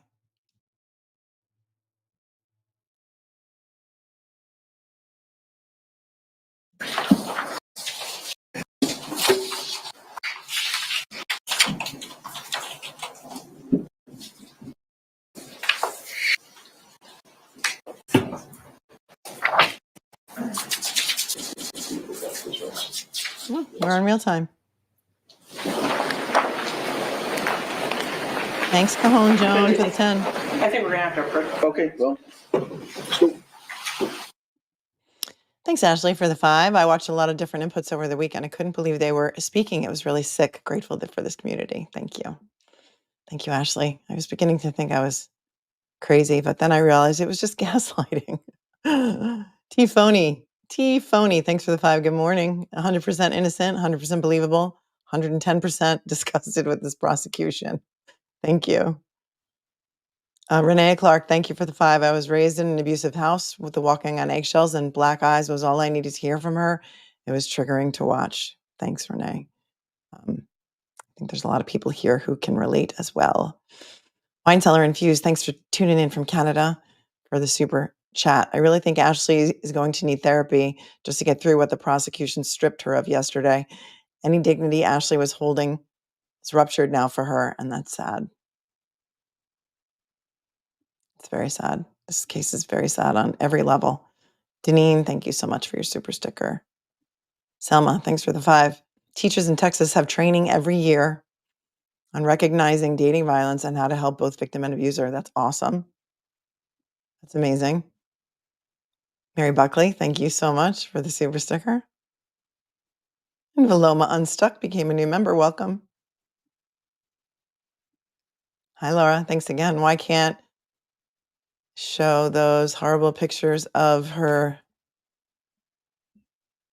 Why can't they show those horrible pictures of her baby? Of her? And I'm going to guess. I'm not sure what you're referring to. A lot of things were excluded prior to trial in the motions in lemonade, as we call them.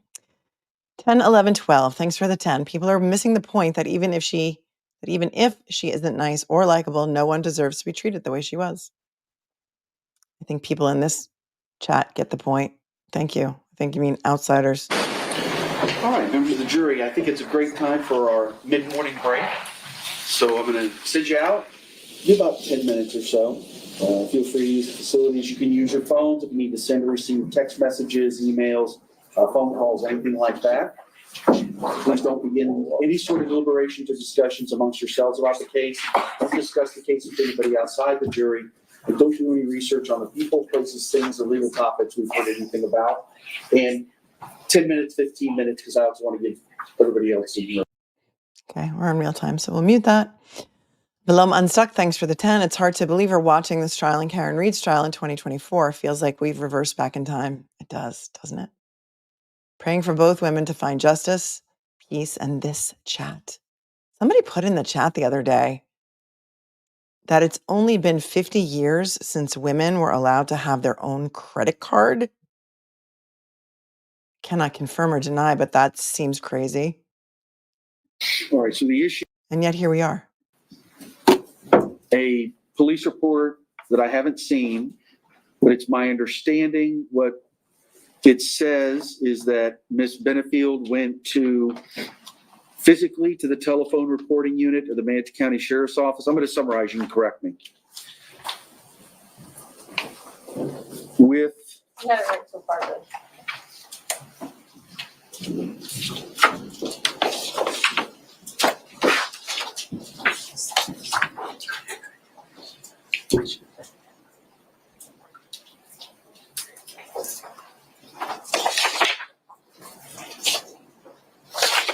All right, so this isn't marked. Is it, did you seek to admit it as an exhibit or just testimony? No, just testimony. All right, so you expect the testimony would be from a deputy with the sheriff's office that Ms. Benefield went to the telephone reporting unit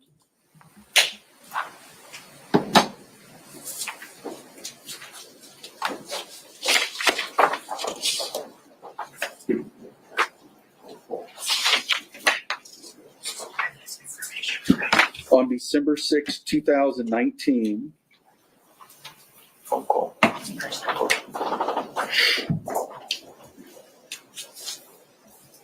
that Ms. Benefield wanted to document the fact that her estranged husband admitted in a text message that he placed a tracking device on her vehicle in the past, that she has observed him driving behind her on multiple occasions, which concerns her, and she wanted this information documented.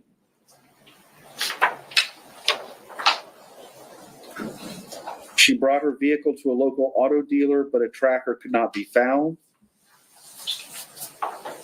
Due to the fact a tracking device was never observed on the vehicle, an information report was completed.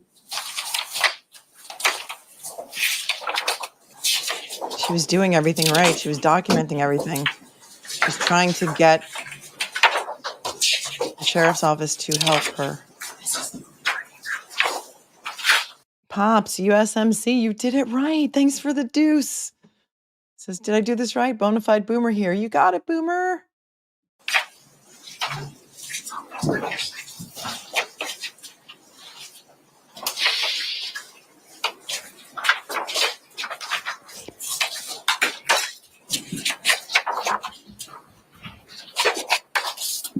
Contained in this report, which Right? Any objection? the objection, Judge, is that anything contained in this report, which the nature of this report, according to it, is information. But anything contained in this report is hearsay other than that Ms. Benefield physically appeared at TRU on December 6th, 2019, because everything that Mr. Deputy Lindsay wrote down was told to him by Ms. Benefield. And so the state would object to his being able to testify to anything other than she appeared at TRU on that date, which seems irrelevant, if you remember. Proponent, defense? Yes, so it clearly goes to her state of mind at the time, and it also corroborates her defense. Thank you, Becker, I do 67. not plan to ask the deputy to read it. I'm going to ask him if he took a report from Ms. Benefield, what the date was, and whether or not it was her reporting about a tracker being placed on her vehicle. That's all. And that's hearsay, in the state's opinion, Judge, because it's self-serving hearsay. It's actually hearsay within hearsay, I think. That if he wrote something and asking him what he wrote in a report about somebody else told him, but it's at least one level. So you're going to paint a picture that she never reported anything to the police, but then when she did report things to the police, you don't want it to come in? Okay. All right, thank you both very much. The purported reason for the introduction of this testimony, according to the defense, is to show the defendant's state of mind and that it corroborates her defense. Both of those sound to me like the introduction of this report to the sheriff's office regarding a tracker is being offered for the truth of the matter asserted that a tracker was placed. That would obviously make this hearsay. It's the introduction of an out-of-court statement to prove the truth of the matter asserted. That being that a tracker was placed on her vehicle, thereby corroborating the testimony that has already been provided. My notes are that it's already been testified to that the tracker was placed on the defendant's vehicle. And my notes are that she testified, or it's been established, that the victim in this particular case admitted that he placed it on her vehicle. Yes. So that's already in. And I think I said this the other day, and it bears repeating. So this is self-serving hearsay. It's clearly excluded. I will just note a secondary reason would be the relevance of this report. The issue is not whether or not she reported it to the authorities. The issue is not whether it's true or it's not true. The case law is very clear on this. It's not relevant whether law enforcement believed her or didn't believe her. The purpose of allowing these prior bad acts, and I say prior bad acts instead of going into all the different ways that can be done, but in a self-defense case, once the defendant has established there was an overt act, prior incidents of violence and intimidation and threats can come into evidence. The case law is very clear. They may be true, they may not be true. The issue is, what did the defendant know on the day that the force was used? And so those prior acts of the specific incidences of prior bad acts or prior violence don't have to have happened to her. She just has to know about them. And the tracker issue, while not necessarily violent, certainly it's intimidating. And I allowed it. I don't remember if the state objected or not, but I allowed that in.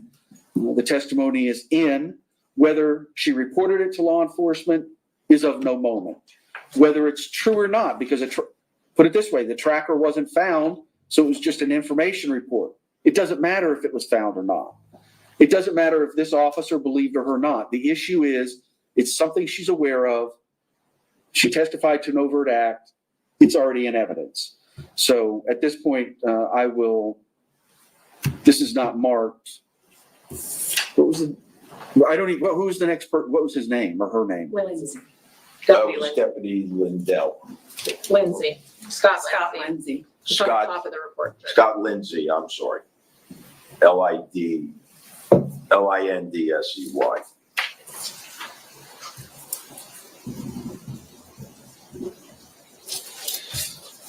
So, I mean, you could call him, but the substance of her walking in, him taking a report, again, none of that is relevant to the issue of her knowledge of prior incidents. That's all I was calling him for, so, yeah. All right, I do want to give you all a break, though. I know we started at 9. It's about 10:30. I think it's reasonable to go ahead and take a break. So why don't you guys take 10 minutes? Thank you, Judge. Court will be at recess for 10 minutes. I know a lot of you don't believe it, but police reports are actually hearsay unless you can get them in under an exception. And typically you can call in the officer to talk about what's on the report, but the reports are typically, depending on the jurisdiction, not given to the jury as evidence. So I don't think that's really harmful to the defense. I think that information is already in evidence. She did testify, or someone testified about the tracker being on her car and that he admitted it. So I think it's already in, and it doesn't really upset me greatly. And I kind of agree with his decision. So there's that. Thank you. Oh, Nunya Bidness. Did you change your name? Didn't you used to be Nunya Shabusiness? Don't tell me you changed your name, because Nunya Shabusiness was one of my favorites. My favorite screen names of all times. Like, okay, compare. I mean, these aren't the greatest examples, but for all those people out there who think that Ashley's lying, and let's compare Ashley's demeanor and testimony to somebody like Taylor Shabusiness. Anybody watch that trial? Or Shonda Vander Ark? Just as a comparison. Lesky Lover, thanks for the 20. I think these prosecutors need to take his class. I think everybody should take his class. I think he would be a great teacher. And I really enjoyed Bruce Ferris's testimony. If you didn't watch it, go back later and watch it. It's riveting. Amber, thank you so much for the 5. She's so cringy. I think you mean the prosecutor. I know she's doing her job, but the demeanor is so off-putting. DV is full of mind games, and Doug was good at keeping Ashley on edge. Thanks for the reminder. I have the National DV hotline scrolling along the bottom of this stream. If you need help, please call 1-800-799-7233. So many stories of survivors in the chat who did call that hotline, and they were out of their house in hours and protected. So if you know, you know, and if you can encourage anyone who needs them to call the number, please put your encouragement in the chat. If anybody has experience with calling the hotline. Cam, thanks so much for the 5. I don't know why Taylor didn't object to mischaracterization of the evidence with her cherry picking evidence as if the others didn't exist. Well, she's entitled to her cross. I don't think that that's a proper objection. And he could have redirected, but he didn't. But I don't think that was very damaging or effective, in my own personal opinion. Thank you, Cam. Bittersweets, thanks for the 5. Melanie, I really appreciate that you are showing this trial with no bias. I hate these prosecutors and I wish they had some training. I think everyone should be trained in this stuff. You know who was a great witness that wasn't allowed to testify? Was the attorney. Her last name was Sweet, and she was very sweet. And she came into, she proffered, she was going to testify that she would have brought charges against Doug for sending that tea set as a violation of the restraining order, but her testimony was not allowed in. Steve Mnemonic, thanks for the 5. Ashley's testimony about his eyes turning black stood out to me. Surviving victims of Ted Bundy, said that about him too. Yikes. Bad girl, thanks for the 5. Emotional and psychological abuse stay with you even after the relationship is over. It's called trauma. Right. I didn't the line of questioning was, just because if it's been years since there was any violence, shouldn't they be off that wheel of power and control? And I think he had a good answer for that. He said, no. He said, I've known people that have been apart for 10 years and they're still afraid, or incidents can still happen after 10 years. Just because there hasn't been an incident for 10 years doesn't mean there's not going to be another one. Wendy, thanks for the 5. He needed to cross. Doug didn't just let her move to Maryland. He was determined to move too. Yeah, it's true. He was following her. And the flip side to that is he wanted to maintain a relationship with his child. But what's so interesting about all of those text messages that they got into evidence is that he never once asks about his daughter. Never once mentions Eva, his other daughter. And when he followed Ashley to Florida, where was Eva? Does anybody know?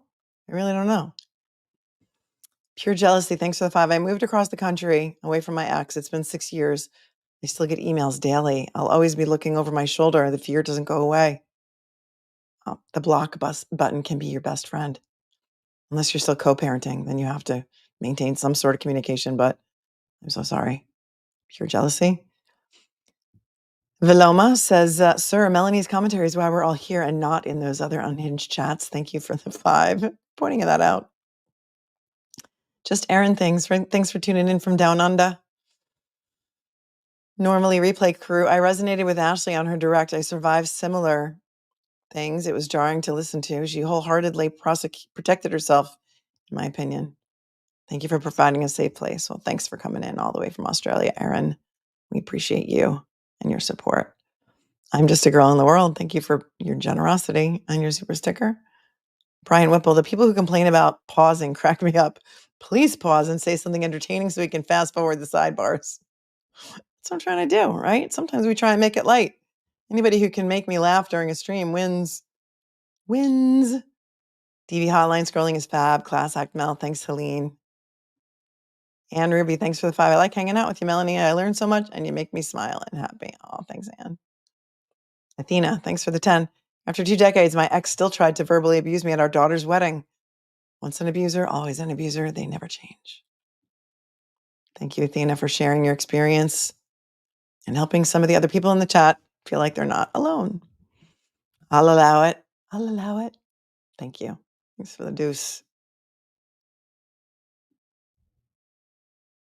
And thank you to Kelly for being a member for the month and for being a member for a month and for being so glad to be a member of this community. We appreciate you. Lisa said this should be taught in every high school health curriculum. Some people pointed out it is taught in Massachusetts and Connecticut, which I think is amazing.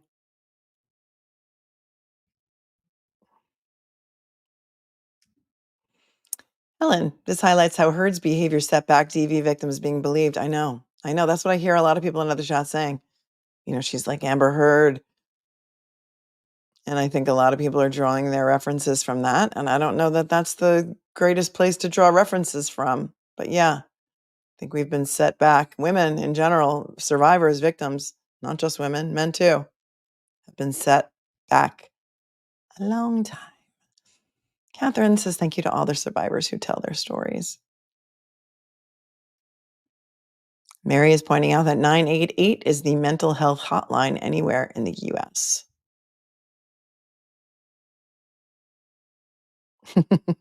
Don't give trolls oxygen. Thanks. Thanks, Rob Hoff. Scott McGinnis. It is true that there is a very low percentage of women that are liars and manipulators, possibly even abusers themselves, and use DV policies, laws, crying wolf, or as a weapon, evil. 100%. Yeah, that's absolutely true. Some people do that. You are correct.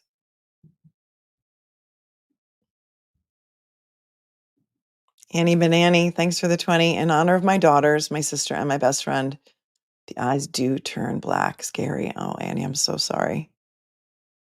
I'm so sorry. You're saying your honors and your sister and your best friend all went through this similar type of situation? I'm so sorry. Thank you so much. Wolfie Muse, I've only told a sliver of the abuse to anyone. Michelle, I have not experienced DV, but I've learned so much on this channel. I'm glad. Vanessa's taking the LSATs in January. Go, Vanessa, go. Go, Vanessa, go. Piers, thanks for the vibe. The fact that Ashley carried legally to empower and protect herself, but is punished for doing that is just crazy. They're trying to punish her for doing that, but do you think it's going to work? I think the defense has put on an excellent case so far, and I wonder what the jury's doing. I wonder if they're nodding, if they're taking notes. Blakey on pause. I still believe Amber Heard was abused. That's a relationship where both actually were toxic. Those were my opinions too. And I didn't have a YouTube channel at the time. If I said that out loud, I probably would have been canceled for it. But that was one toxic relationship, in my opinion, from what I saw of it. I didn't follow the trial every single day. Hello, Jill. Suffered severe mental health myself, Melanie. YouTube and the chat has and does help me so much in my recovery. Thank you all. Thanks for tuning in. Thank you, everyone, for helping Jill. Let me get this. All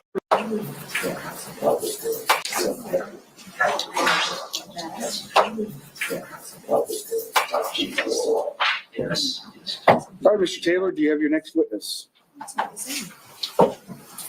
Defense calls Vincent Vizicaro. You ready? Yes. Okay. Yeah, let's go ahead and bring him in. LAB from Tennessee says the real victim here is Doug, who lost his life, and his daughter. Sad no one acknowledges that. I think a lot of people are acknowledging that. The issue for this trial is that, was Ashley Benefield justified in her use of deadly force in the moment that she was in? Was she fearing for her life in that moment? And that's a question of fact for the jury.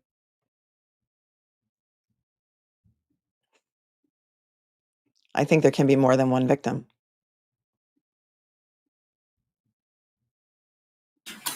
It's just like it sounds. Turn the lights down.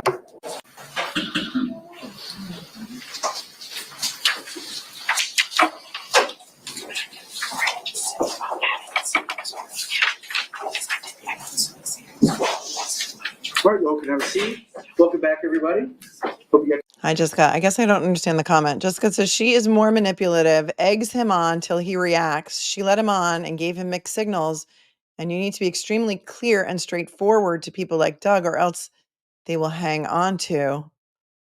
But I'm just wondering if you think, in your opinion, that you're of the opinion that she led him on and gave him mixed signals, does that give him justification for punching the dog in the face until the dog is knocked out, for firing a gun to scare her into the ceiling, for throwing a loaded gun at her, for throwing the cat down the stairs, and for terrorizing her in other ways? I mean, it's her fault that he lashed out? I'm just confused by that. Stretch a little bit. Maybe run and jog in place, warm up a little. Because all of those So things we've were things got, that he admitted to. The defense is going to call their next witness, but before we do that, I did want to ask that anybody begin deliberations amongst yourself, speak with anybody outside of the jury about the case, or do any research on those topics we've talked about. Everybody says no. Mr. Taylor, call your next witness, please. Thank you. Vincent Vizzacaro.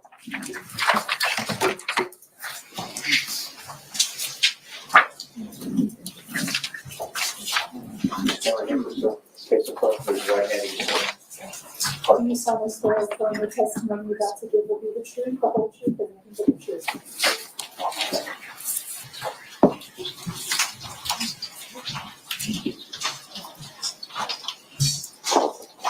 Hello, sir.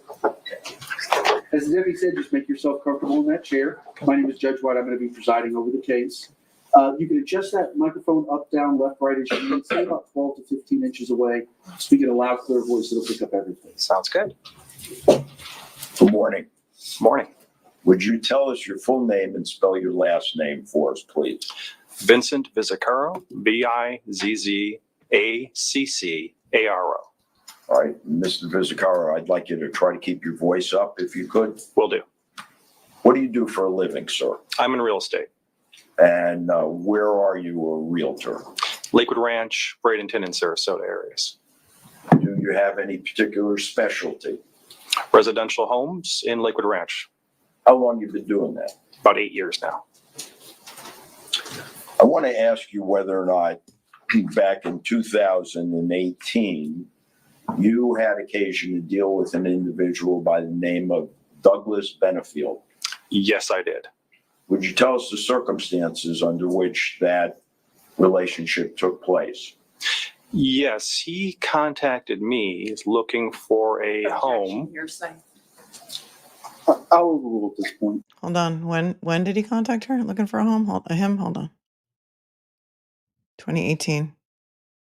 You've been doing that. About 8 years now. I want to ask you whether or not back in 2018, you had occasion to deal with an individual by the name of Douglas Benefield. Yes, I did. Would you tell us the circumstances under which that relationship took place? Yes, he contacted me looking for a home. Hearsay. I'll overrule at this point. Thank you, Judge. Contacted you looking for a home? Looking for a home he was trying to acquire through a business that he said he owned in Lakewood Ranch. All right. And back in 2018, Mr. Vizzacaro, did you use emails to communicate with him? I did. And did he communicate with you in the same fashion? Yes, he did. Were emails back then a normal and customary part of your business? Very much so, yes.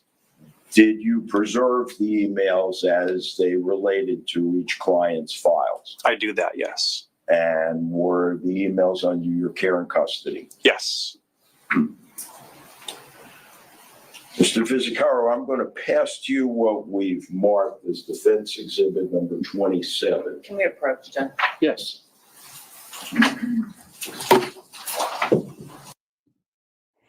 Okay, so did you notice how he said a business that he said that he owned or claimed that he owned? Is Lakewood Homes, Lakewood Ranch? Is that the community that Ashley's mom lived in? Was he trying to buy a house in the same gated community where they lived? Interested.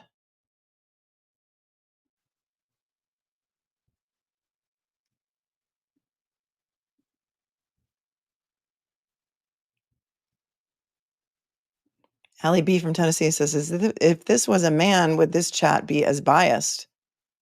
I don't know what you mean by biased. The facts as brought out during the case or the facts as brought out during the case. There's another woman on trial right now. Her name is Christine Ritchie, but it's spelled Ricci out of Marshfield, Massachusetts. She is on trial for stabbing her firefighter husband. Is anybody watching that trial? I watched some of the testimony over the weekend and they had both of the children testify. It's a very sad case.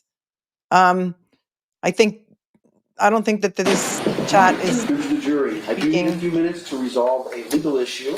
their opinions because she's a woman. I think they're speaking their opinions because they are survivors and victims of this exact type of situation. So I don't find it to be biased as much as there's a higher percentage of survivors here and victims here than perhaps in other chats that you've experienced. As I can. Don't begin deliberations, don't talk with anybody outside the jury, and no research on any of the issues. Thank you.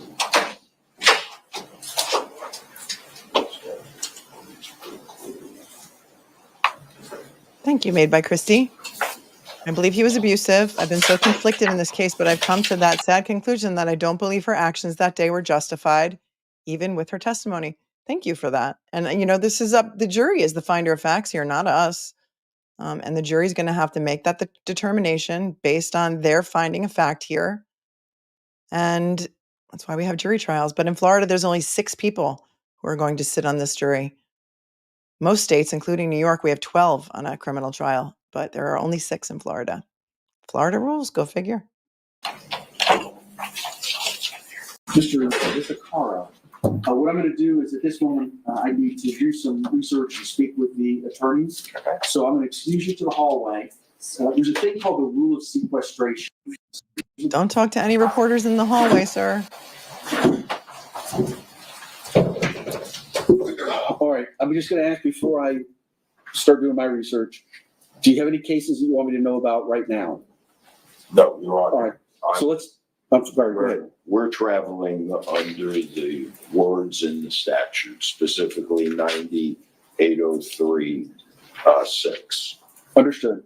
All right, so I'm thinking I need about 10 minutes or so. So we're going to take a 10-minute recess, maybe 15-minute recess. I want to look this up as well because I want to find a case that gives me some direction. Sure. Yes, sir. Thank you. Love how the judge does the research. He goes and he finds cases and he does it during the day. He's not taking half days. He's working full days. We're already on day 5 of this trial, and I don't know how many witnesses the defense has left. Of course, that means you can too when we go back on the record. Yes. All right, they're going to take 10 minutes.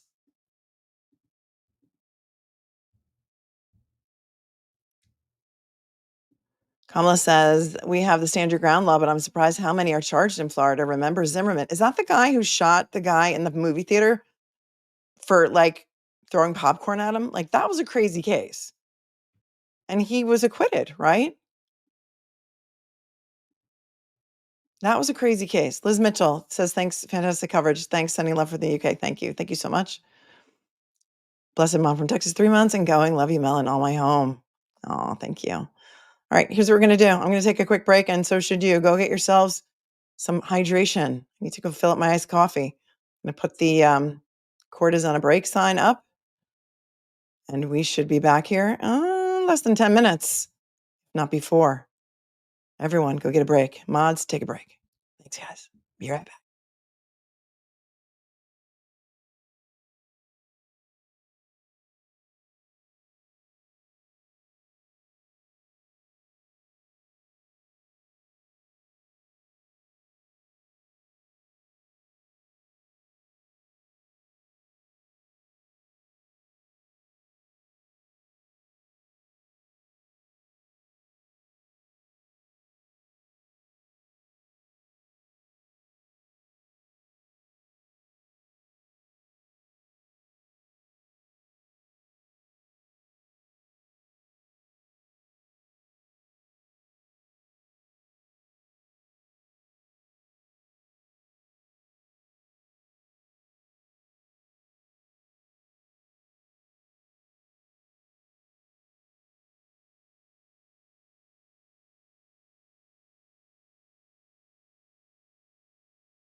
I'm back. Court's not back, but I'm back. They should be back soon. So I went back and watched Cousin Tommy's testimony from the Stand Your Ground hearing over the weekend. What I found so interesting about his testimony, and I'm pretty sure he testified similarly in this trial, was that he claims that he was closer to Doug than any of his brothers. They were so close.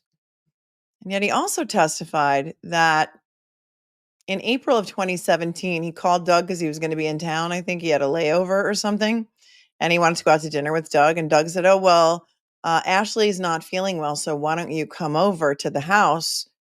And Cousin Tommy testified he had no idea who Ashley was. Doug had already been with her for 8 months and married to her for 7 months. So how close to Doug was Cousin Tommy really? And if they were that close, why didn't Doug tell Tommy about it? And if they were that close, why didn't Doug tell Tommy to come to the wedding reception that they had? So when you start listening to Cousin Tommy, who's on court TV like every night now on this case, I don't know if he was over the weekend. Um, you know, what did Tommy really know about what was going on in Doug's life? He didn't even know his wife. He didn't even know who Ashley existed. So weird, right? I thought it was really odd. Thanks, Melina, for becoming a new member. Welcome. Welcome.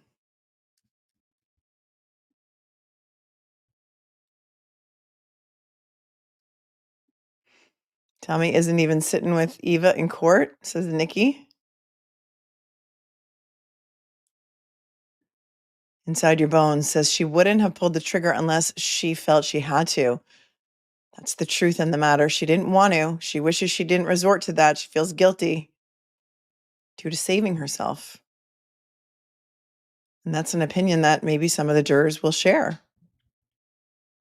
People in other chats think that she did it so that she could have her kid all to herself. And so it's just, there's a lot of division on this case. I think I'm going to put a poll in the chat. Let me see if I can figure out how to do that.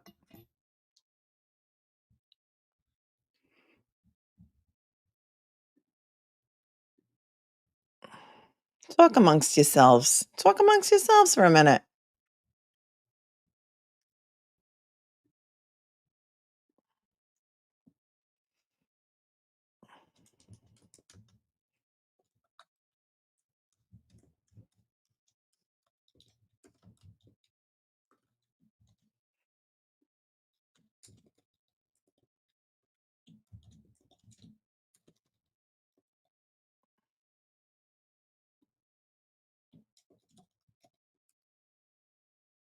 All right. If you had to decide now, would you find guilty, not guilty, or not sure? Poll is up.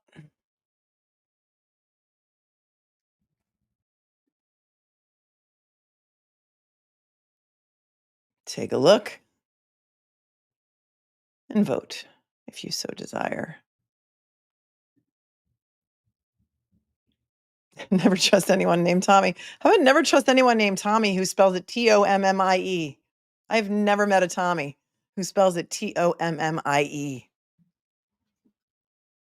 I don't know. Yeah, Megan. So interesting how people come out of the woodwork once someone has passed, even at funerals, people they weren't close with at all before, so devastated. Yeah, it's odd. Oh, Christy Painter's daughter says Cousin Tommy's in it for his day of fame, maybe to get a book deal or to get a slice of that pie for the movie. Michelle says Micah was being tracked too. Is this normal in DV cases? Yeah, it's power control, knowing where you are at all times. Then you get home and you're questioned about it. What were you doing there? What were you doing there? Or they'll text the spouse and say, "Oh, where are you?" To see if they'll lie to them and then catch them in a lie. Crazy, right?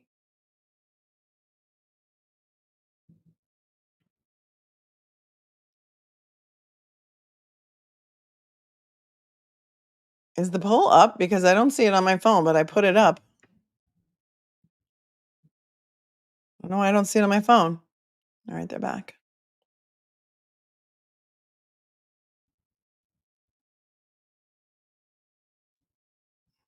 Going back and forth in this email about a specific. Any other objections? Judge, also, I would like to make a relevance argument that the fact that he's going back and forth in this email about a specific property, there's no relevance to it.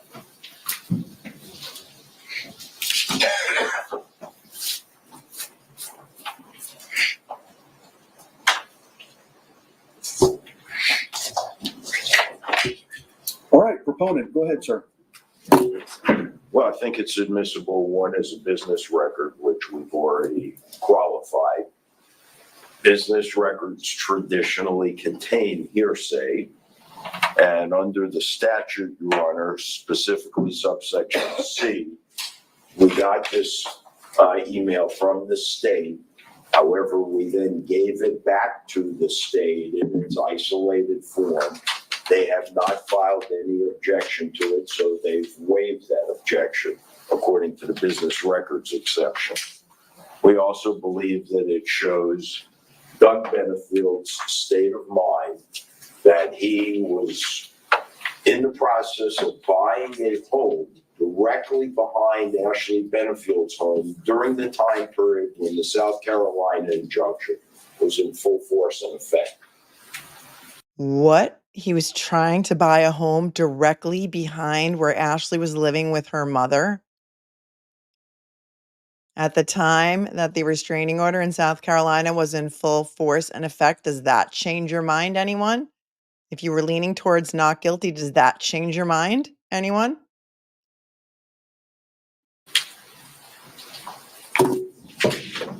Wow.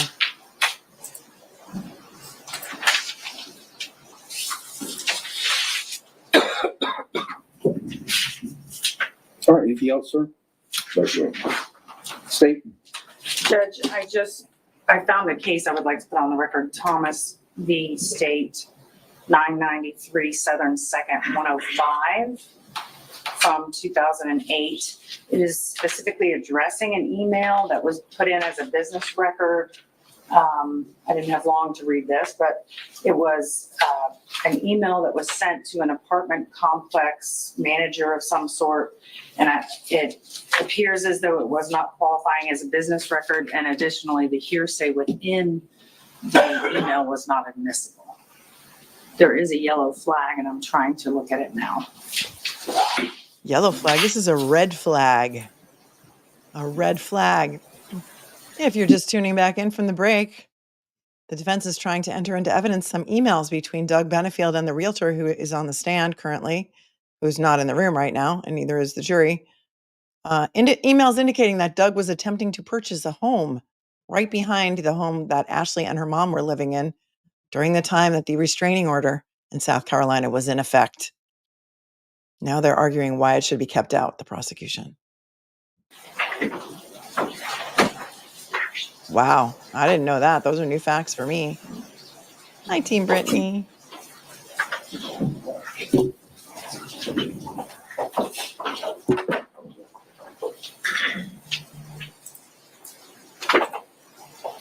A yellow flag. It's been a long time since I did any legal research on Westlaw, but a yellow flag may mean that it is not good law anymore, that there are cases that are opposing it. Cam, maybe you know. What does the yellow flag mean? Like in Westlaw or Lexis?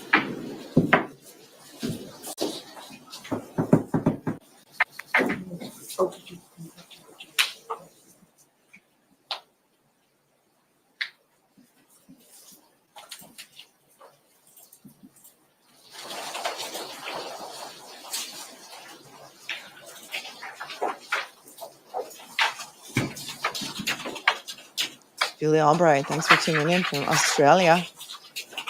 Did she fear that he could poison the child? She did. That's why she went to the hospital in March before the baby was due. And the prosecution said, and she had herself induced, as if she could, grab the Pitocin off the shelf and induce herself. Something a doctor would do. I'm just muting it because those crinkling of papers is very loud in my ear. the baby was induced. I don't know if that was under, obviously under a doctor's order. And then they did undergo some hyperbaric oxygen treatments, I think, after that to try and get the metals out of their blood. None of that stuff is being allowed in. Yuri's math teacher says this is a bombshell if allowed.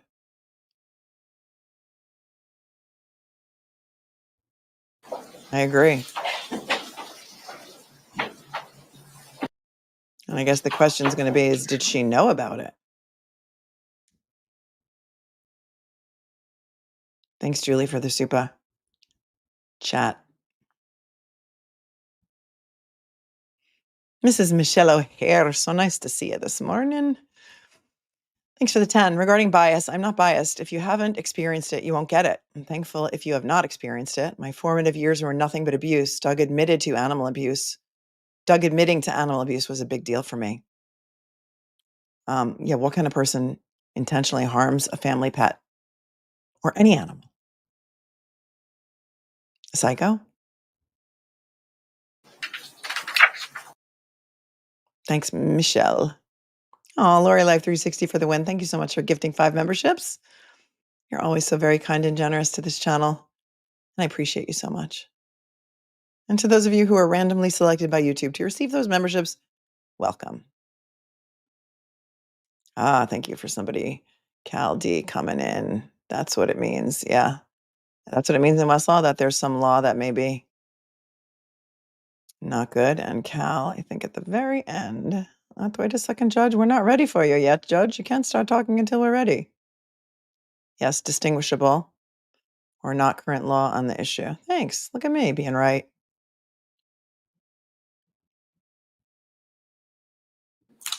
The state sought to introduce an email that was prepared by an employee of the apartment complex where the victim lived and was murdered regarding statements made by the victim that she had someone living with her that was not on the lease for a year and she wanted that person out.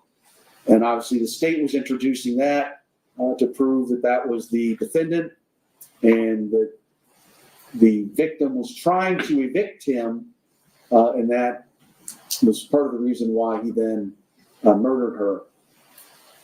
And the first DCA found that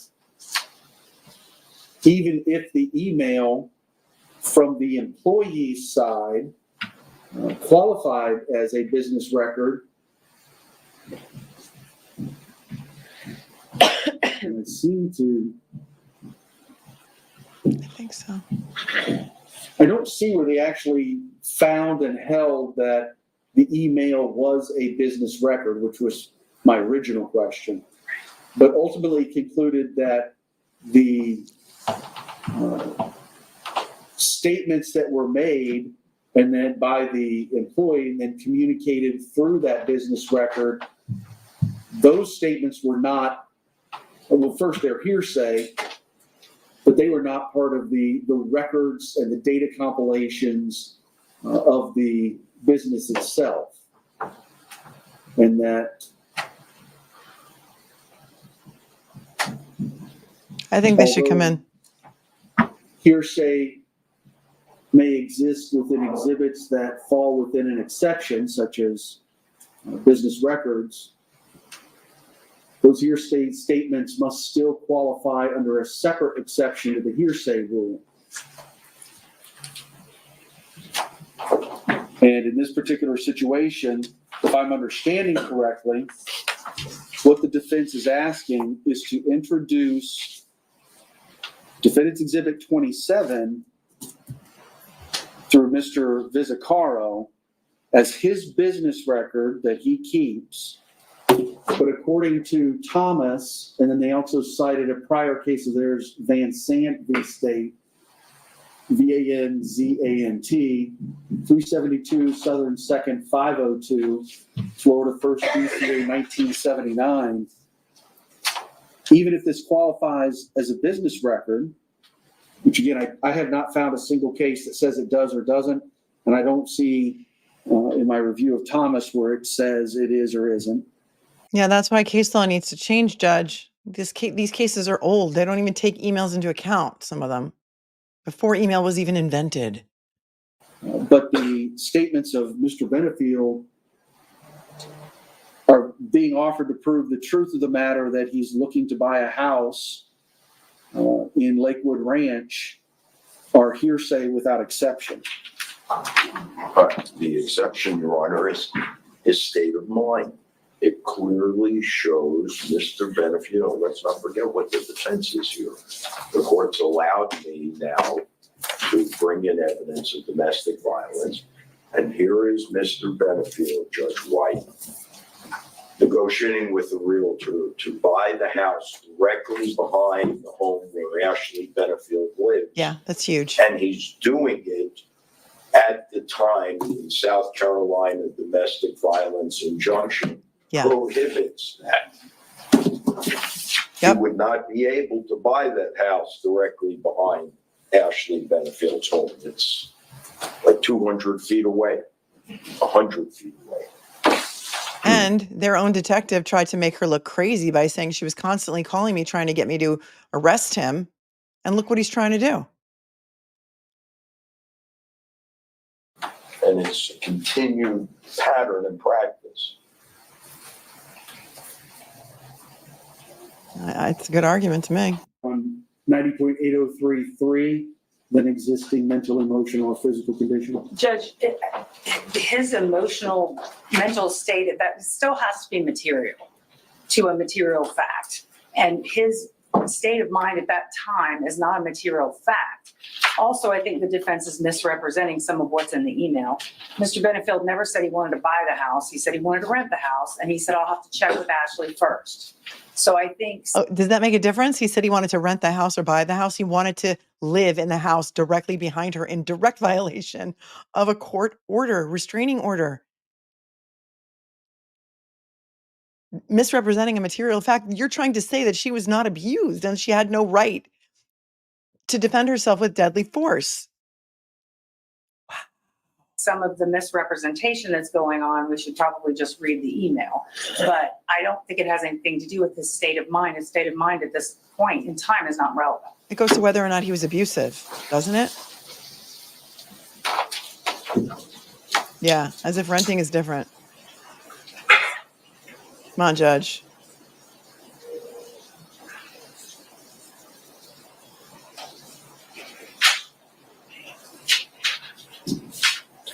Here we go on the upside down. Said before, are you going to establish the location of the home through Visicaro, Yes, sir. where it was Yes, sir. in relation to the house where Miss Benefield lived? Yes, sir. And then are you going to then just argue during closing? I would assume. Yes. All right, so there's going to be no more witnesses. This is the end of this road to establish Yes. This is just witness-wise. This is an isolated act of DV. Yes. Yep.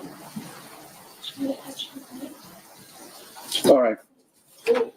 Judge, if she didn't actually know about this, and I don't know that it's relevant. Well, and that's what I was thinking, because, hold on, it's not an act of violence, though. Right. Or threat. But under 9803 subsection 3, a statement of the declarant's then existing state of mind, emotion, or physical sensation, including a statement of intent, plan, design, when it's offered to prove the declarant's state of mind, emotion, or physical sensation at the time or any other time, or prove or explain acts of subsequent conduct of the declarant. Then, Judge, I would just ask that this witness be asked questions if he is allowed to testify. I don't know why we even have to speak about an email. Just, were you helping Doug Benefield and were you looking at a certain house? I think that would obviate some of the evidentiary concerns I have, that you asked if he was assisting him in finding a location. Did you find one? Where was that location at that you were talking about putting an offer on?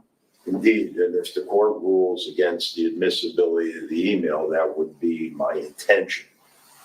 On behalf of Ms. Benefield, though, I would like to present the best defense that I can. And I think that the email clearly is something the jurors can have, read, see.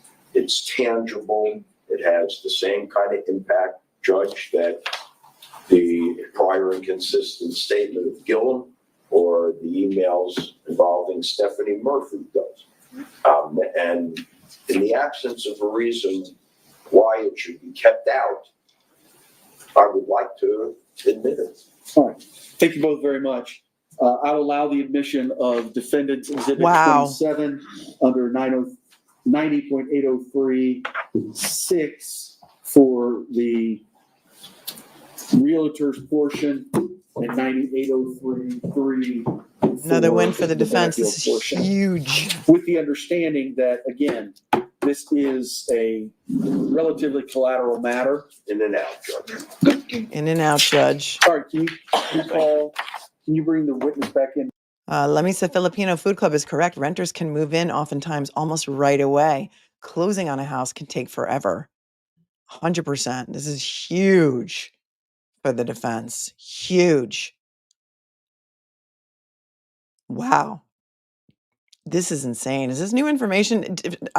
Granted, I didn't follow all the pretrial hearings, so if you guys have already heard about this, let me know. But this is wild information. If you're just tuning in, there's a realtor on the stand who is now going to be able to testify that he was communicating with Doug Benefield in 2018 that Doug wanted to rent the house directly behind the house that Ashley was living with her mom in Lakewood during the time the restraining order in South Carolina was in effect. The judge is allowing it in. Sounds good. Thank you. We'll bring them in. Oh, the jury's not in?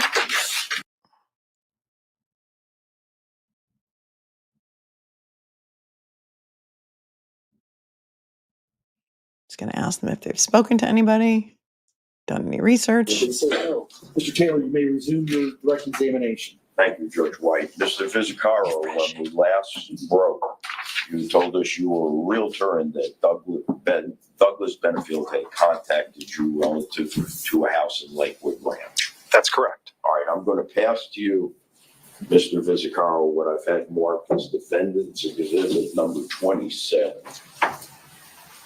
That would be the email messages that you referred to before when we were last in front of the jury, correct? Correct. Is that a true and accurate copy of the email exchange between you and Douglas Benefield? Yes. What is the date of that exchange? The last email I see here was March 12th of 2018. March 12th, 2018. Your Honor, at this time, I would move to introduce that into evidence on behalf of Ms. Benefield. All right, same objection. Okay, remember that the restraining order was issued in November, would have expired around May 3rd, and this is March 12th, 2018. The restraining order is still in effect. Objections overruled. Defendants exhibit 27 will be received.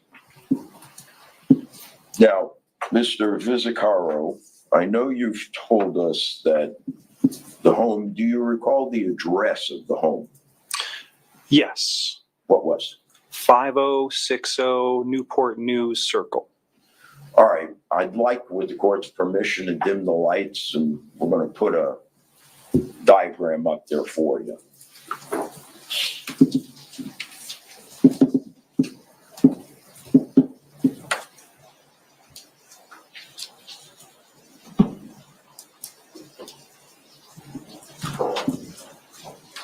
And as luck would have it, we have the pointer.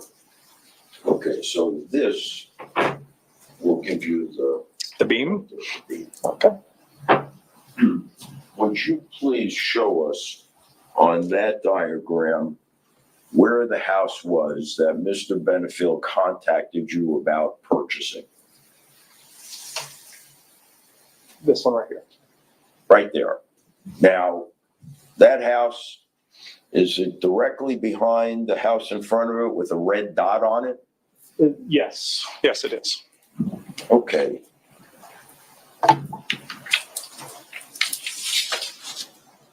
Okay, so it looks like a push pin sort of towards the bottom of your screen, towards the left-hand side. This is the house, I guess, where Ashley lived. And he pointed to this house with the white sort of chalk mark around it. That's where he wanted to buy or rent, and that's where Ashley lived. Wow. So he could look with his binoculars into her windows whenever he wanted. Wow.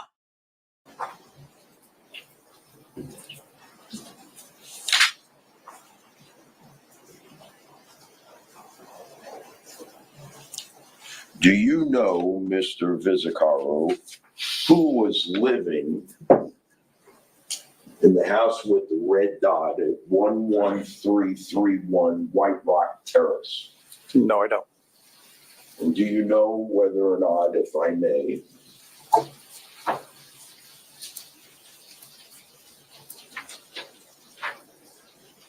you know whether or not you don't know who was living in this house? No, This is the house that Mr. Benefield was interested in purchasing. correct.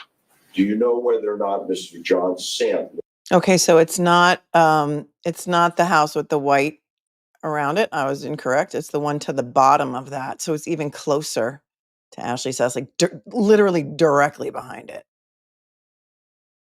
lived in that house? I don't know.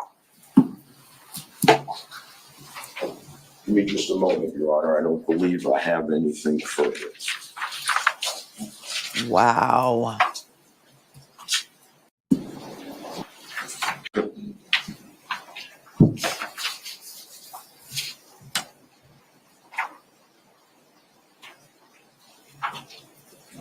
Did I delete you? I wonder how the defense found this out. Mr. Director, this defendant's exhibit number 28. I ask you if you can identify it.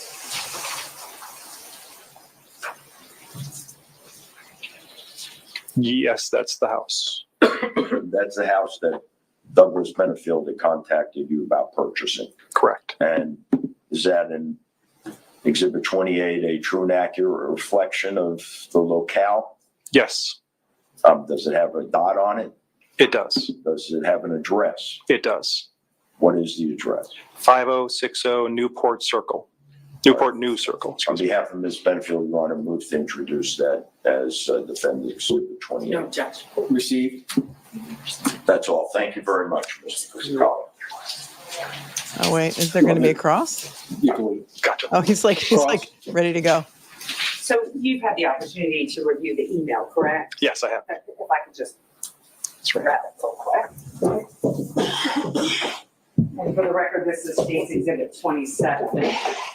And it appears as though you're speaking with Mr. Benefield about potentially this house coming up or the price being lowered on this house, correct? That's correct. Yes. All right. So you were contacting Mr. Benefield about it? I reached out to him about that. Okay.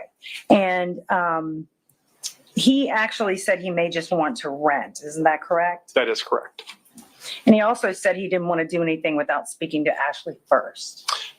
That was a comment that was later in the conversation. Yes. Okay. And if I could show you state's exhibit. He would have to ask Ashley first. Well, that's certainly,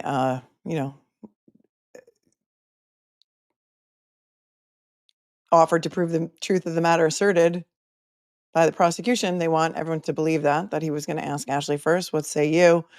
Maybe they found this out from his cell phone extraction, is what I'm thinking, from his emails.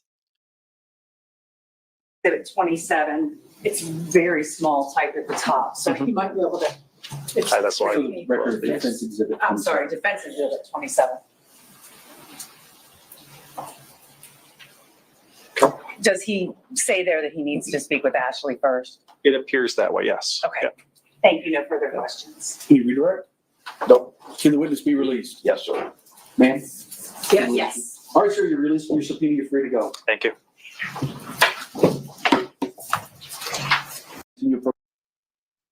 Okay, they're approaching again. Wow. Well, Your Honor, the defense would call, Your Honor, Dr. Jason Quintel. Oh, he testified in the state's case. And he wanted, remember, he wanted to stay so much.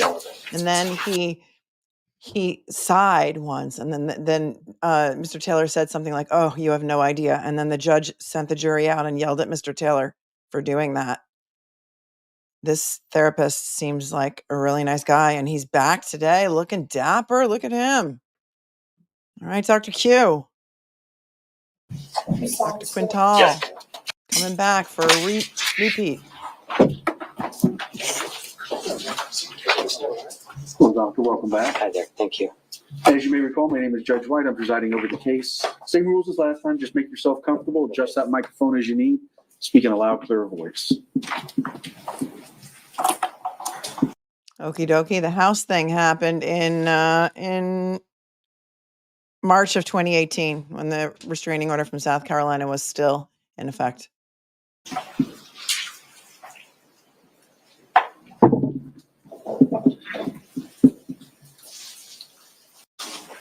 There. Welcome back. Thank you.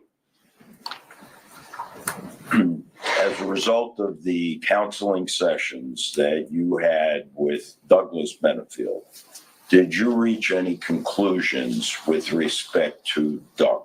Objection. Improper testimony. Opinion testimony. Opinion testimony? Can you go ahead and approach?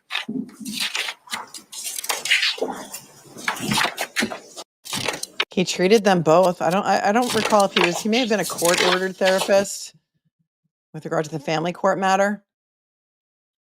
And he was asked by Mr. Taylor if he reached any conclusions regarding Doug. The prosecution does not want this in. But remember, their whole theory is Dr. Broder's report. This is not Dr. Broder. This is Dr. Quintal. Wonder if the state's going to have any rebuttal. Robin's Landing, even if Doug was going to ask Ashley, the restraining order was in place, so he couldn't have. Right.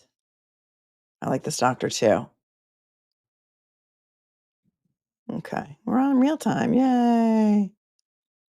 Real alien superstar, our beloved expert is back. Lizzie, why would this not be allowed in? It was. Thanks, Lizzie. Your super chat from Australia. Akira, welcome to membership. Thanks for becoming a new member. Becky's Blue-Eyed Paranormal. Thanks for the 5. So the prosecution can say and put in what they want to, but the defense can't. Those cookies don't sit right with me. They are scared. Defense got this. Yep, got in. Everyone has a breaking point. Sit in a barber shop too long, you're going to get a haircut. Some before others. Thanks, Becky. And thank you, Crazy Lemon Tart, for becoming a new member. Danielle, gifting a new member. They're still in sidebar. Don't worry, you're not missing a thing. Do I miss not practicing law? Nope. I mean, I have my license. I could if I wanted to. I enjoy doing this much more. I'm enjoying my retirement. Thank you. Thanks, SC Shan. Sometimes I do. Sometimes I'm wishing I could get up there and cross-examine a witness or do a closing, but more oftentimes than not, I'm perfectly happy sitting in my chair and explaining this to all of you, talking it out. Mandy Reardon, thanks so much for the 5. Auntie Bev did not allow people to walk in and out of court when a witness testified. It was one of the only things she did that I agreed with. It was true. When I was in court that day, your phones were locked down tight. You were not allowed to have your phone out. You were not allowed to be chattering in the gallery. There were some very strict rules.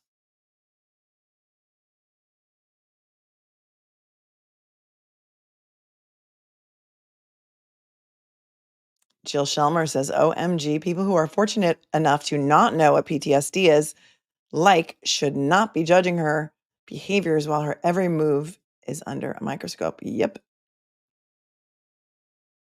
Look, trolls gonna be trolls, right, Jill? It's just the way it is. It's just the way it is.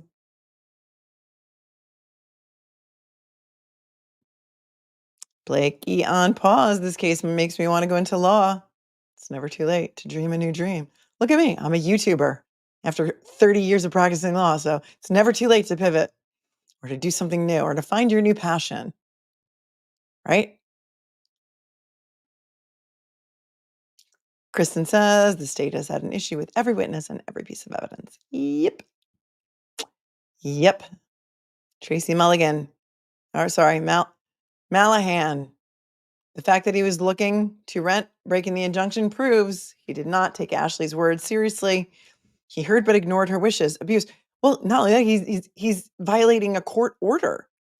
What good is a piece of paper going to do to protect Ashley? Right? Oh, I'm glad you're learning something, Amy. Thanks. Don K9, pivot. Pivoting all the time, Don. Pivoting. It's like serpentine. Melody says, yes, she said everything on this wheel. Wow, this wheel is just like her testimony. Couldn't be more exact. So true. Kelly Campbell makes you wonder what the doubters of Ashley are thinking now that Doug was trying to actually move in behind her. I don't know if anybody dares. You can go on over to one of those chats and come back and let us know if you so dare. If you are brave enough to face the Hunger Games of this trial. All right, our poll. If you want to vote, vote now. But as of right now, here's where the poll stands. Guilty, 6%. Not guilty, 84%. Unsure, 10%. So we've got guilty, 6. Not guilty, 84. Not sure, 10%. All right, I'm going to leave the poll up for another minute. If you have not voted, vote. This is 2,712 votes. I'll give it one more minute, but I think we know where this chat stands as compared to all of the other chats out there.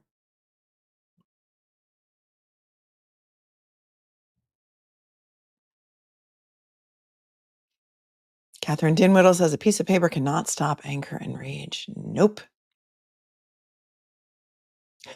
Iceman 2.0. No, don't go to the other chats. I tried and had to unsubscribe to a couple of my former law tubers. Their mods are doing a terrible job keeping out the vitriol.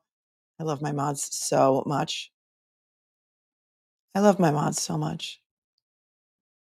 Everyone say thank you to the mods, please. Jason, what up? I'd run it again, Mel. It's pretty close. All right, I'm going to end now. Guilty, 6%. Not guilty, 85%. Unsure, 10%. Thank you all so much for playing. That's where our poll stands. I wonder if anybody else is doing a poll, because when I looked at the poll in where was the one that I looked at yesterday? Court TV? Yesterday? Friday? Yay, thanks, mods. It was, the numbers were definitely way different from that. Damson, thank you so much. I was watching in a chat that was mostly guilty. I have missed some coverage, but this to me shows his true behavior and control. So I would say not guilty now. Thank you for chiming in. You know, originally when they were doing all the pretrial coverage from this on Court TV and stuff, they were saying that the defense was only going to have one witness and it was going to be Ashley's mom. And the defense has not called Ashley's mom yet. So she's still not allowed in the courtroom, which I feel like is kind of sad because Ashley could use some support, I think. I think there's one woman who is sitting behind her. She's usually wearing patterned outfits. When they point her out again, I'll show her to you.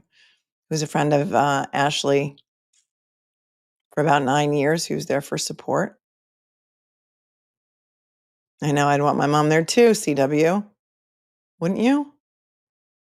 Oh, stop. Is this true? Is this true? Somebody said that mods in the other chats are participating in the vitriolic activity. I don't know why people can't just disagree respectfully and explain their position. Does it have to be like such hate and personal attacks? Thanks, Lori. Live 360 for the win for the 20. I, for one, am glad you prefer to be here with us. I love to watch trials, but I need someone to walk me through the process.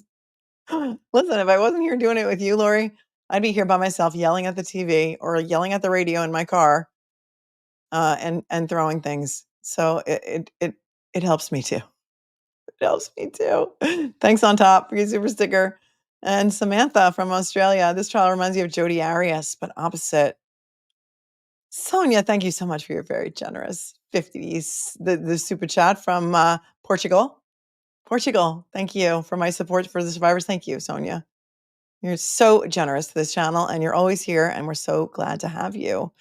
So glad that our viewers from Europe can be with us, because this is an early in the day trial in the US. And so we have a lot of worldwide viewers. Everyone in the chat, tell us where you're from. If you're outside the US, tell us where you're watching from. This is the world is watching. I'm just a girl in the world. Thank you for the 5. Big thanks to the amazing mods. Is there a mod code of ethics? You know what? They're on the side of kindness and against bullying. And kind of, I think we have our own moral code here. Thank you, Yuri's math teacher. Yuri. Oh, Yuri. Yuri's suspended with pay, right? I don't know what the update on that is. Hi, Keela. Keela says, I went into the other chats just to see others' reasoning and left when most were judging on her looks and expression. It was vile. Right, look, they did that to Karen Reed, too. They critiqued her outfits on Court TV every day, saying her and on the cesspool of Twitter. Skirts were too short. It was disrespectful to the court for her to dress that way. My goodness. Yeah, okie dokie. I'm glad. I'm glad too. So glad. It really helps to watch this with other people so you know that you're not crazy. When you're feeling a certain way, wondering why evidence isn't getting in. Peter's fair. Yeah, I agree. I like Peter. Nothing bad to say about Peter ever. Okay, Dr. Quintel, so a couple of questions about your practice. Yes, sir. I think you told us your specialty was trauma. Correct. And for purposes of practicing your profession, various clients come to you and relate their backgrounds, correct?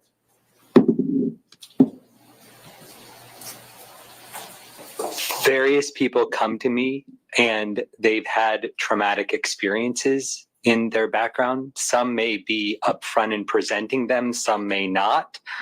But purpose of treatment is to get now to work better, and sometimes that requires unplugging and healing emotional wounds from the past. And as part of your art and science, you are trained in picking up and diagnosing various cues in your effort to reach conclusions to try and help them. I'm not following the question. As part of your practice, you're trained in being able to observe and detect various cues from these patients, are you not? What do you mean by cues? Indications of areas of trouble. For example, you don't always have patients that come out and say, oh, I am traumatized because of this. Rather, they may speak in obtuse terms, and you are charged with, among other things, trying to figure out where the trauma lies and why. I would answer that slightly different than the way that you're framing the question. So when somebody comes in to see me, my job is to understand what's not working and really what's not working in their life today. Okay. If that leads us to unplugging earlier trauma, which frequently it does, great. But that's the purpose when they first come in, is me understanding what's going on with them today that's not working, and hopefully saying it back to them in a way that they're getting it, that I understand. And in that process, you rely upon various statistical manuals and things that are reflective of your profession, do you not? I don't do specifically a lot of diagnosing, so I'm not going to use the DSM frequently. I'm going to understand the background of why trauma sticks and how to get that better. And to understand the background of trauma, have you in the past, or do you periodically consult learned treatises and periodicals, things that help you to reach that understanding? If you're asking, do I go to continued ongoing training and development? Yes. All right. Now, in this particular case, did you reach some conclusions about Douglas Benefield? Objection. Qualifications. Sustained.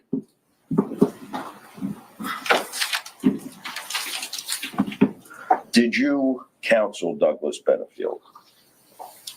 I did, yes.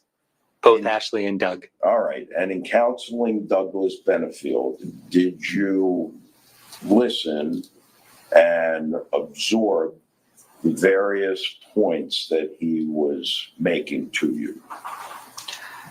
Yes, both when they came in as a couple and then when I did individual therapy with them separately. And when they were in there as a couple, was part of your process observing the dynamics between the two of them?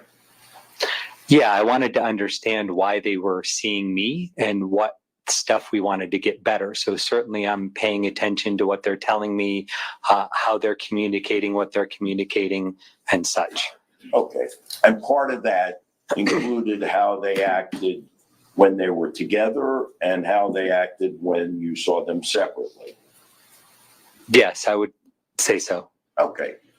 Now, in making those observations and questioning them and listening to them, in your effort to try and identify the objective, did you reach some conclusions about Douglas Benefield? Objection. Foundation. Would you approach, please? He really wants to tell us his conclusions about Doug Benefield, right? He really wants to tell us. We're trying to get it in. They don't think he's qualified. They don't think there's foundation.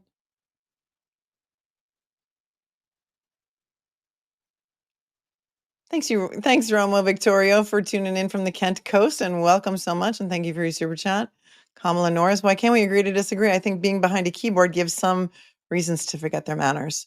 Well, not only that, Kamala, but some people just like to come in just to try and get a rise out of people and try and cause trouble and try and instigate infighting just for fun, maybe. I don't know. Michael, thanks for becoming a new member. Tiffany says, I do not think the realtor helped the defense at all. Do you mean the prosecution?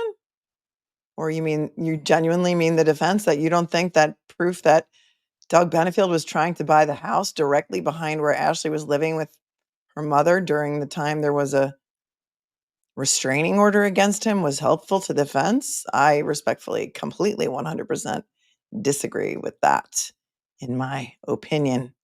A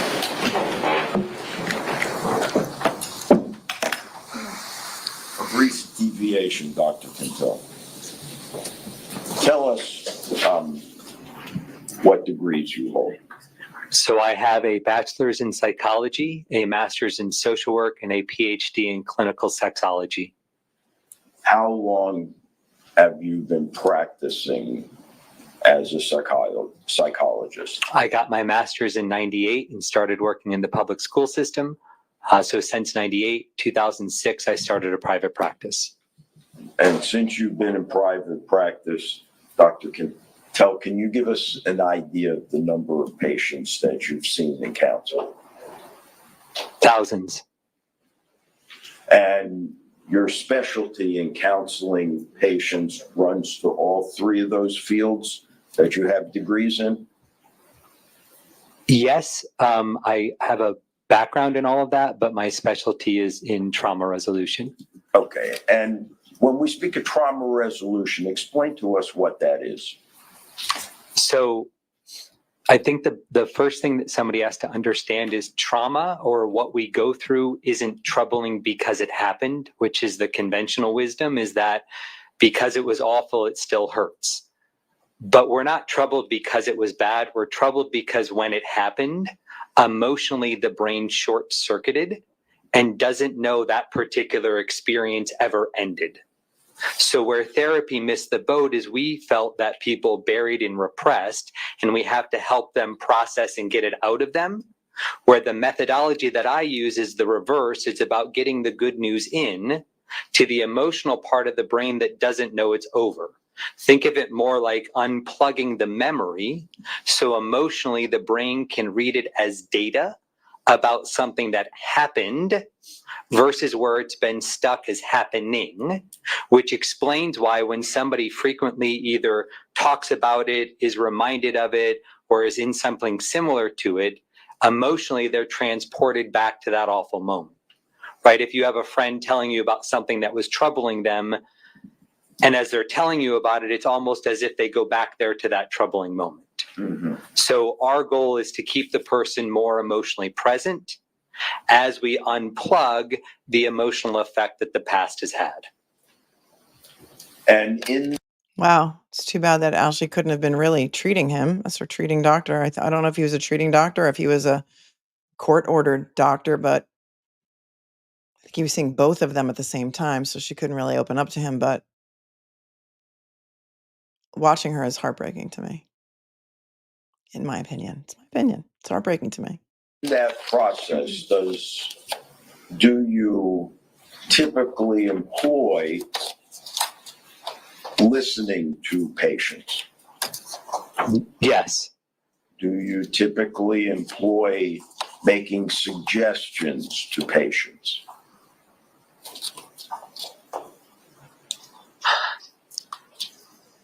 I don't know if I would say it's making suggestions versus more kind of having a mutual outcome of how we want them to be in mind. So if I'm kind of creating a future self or an outcome, it's got to be something that they're good with, or if it shows up as conflictual, we're never going to be able to reach the outcome. Okay. Now, So more instead of a suggestion, it's more of kind of a mutual outcome. all right, and you went through this process with both Doug and Ashley Benefield. I did, yes. Your Honor, I would tender Dr. Quintel as an expert in the field of psychology. Do you want to voir dire the witness? Objection. Do you want to voir dire the witness as to experience, training, and knowledge? That's your option, counselor. Yes. All right. If you don't think that he's an expert, you need to get up there and you need to question him about his qualifications and then make your argument as to why he's not qualified as an expert. Since you called him on your case in chief, you thought he was good enough for your case. Somebody asked if I'm taking on new clients. No, I'm in retirement. I'm a YouTuber, law tuber.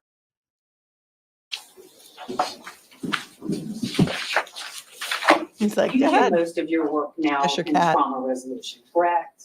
I do, yes. Okay. And how long have you done trauma resolution? Since 2006, October. So for many years. And you said you don't do diagnoses anymore, correct? I don't look at diagnoses with people. I look at people because the notion of the diagnosis will help in understanding maybe some of the background of why somebody acts, but you're really working with the person. So if somebody says to me, do you treat OCD or, bipolar? I would say I work with people, not the disorder. Okay. Better answer. So when you're dealing with, for instance, Doug and Ashley Benefield, you're not doing so in order to create a diagnosis or evaluate. I guess what I'm trying to get at is there's a difference between therapy and a diagnostic evaluation. Yes, ma'am. Okay. And so your relationship with them was what? They were referred to me by another therapist, and my job was to do trauma resolution. What I was told is that both had their own trauma, and there was some stuff within the relationship, and that I was tasked with unplugging the emotional effect of those experiences. Okay. Thank you for this question. May I resume the question? So in treating people, not the disorder, You still, though, do you not have the capacity and the training and experience to understand if a disorder is present? Yes, sir. At this point, Your Honor, I would now tender Dr. Quintel as an expert. In Not trauma. hearing object- Same objections? Same objection. In All right, I trauma. will rule the objections goes to weight, not admissibility. Go ahead, sir. Yeah, it Thank you. does. Goes to weight and not admissibility. Admissibility. There you go. You called him on your case in chief, so here we go. So, Dr. Quintel, all right, we're rolling. Okay. We're rolling. Did you reach any conclusions with respect to Douglas Benefield? Yes. Would you tell us what those were? Okay, listen up. Based on Listen up. If you stop listening, now's the time to listen up. What are your conclusions regarding Douglas Benefield? Did you reach any conclusions with respect to Douglas Benefield? yes. Would you tell us what those were? Based on the conversations with both Ashley and Doug, Doug occurred as someone who was domineering, and the terminology that I would use at times would be super controlling. He was very dedicated to wanting the relationship to work. He was very interested, despite conversations with some of the disparaging things that Ashley had said to him. He was very much still wanting this to work, and their plans were to move to Maryland. All right.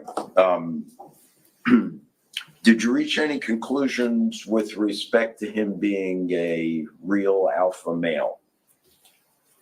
Do you recall? I would say that Doug occurred as somebody who was very built and well put together. And yes, I would say that he would fit the stereotype of an alpha male, in my opinion. Alpha Did male. you conclude whether there was an intimidation issue present? Ashley stated that she was scared of Doug. An intimidation issue is what he said. Ashley said that she was scared of Doug.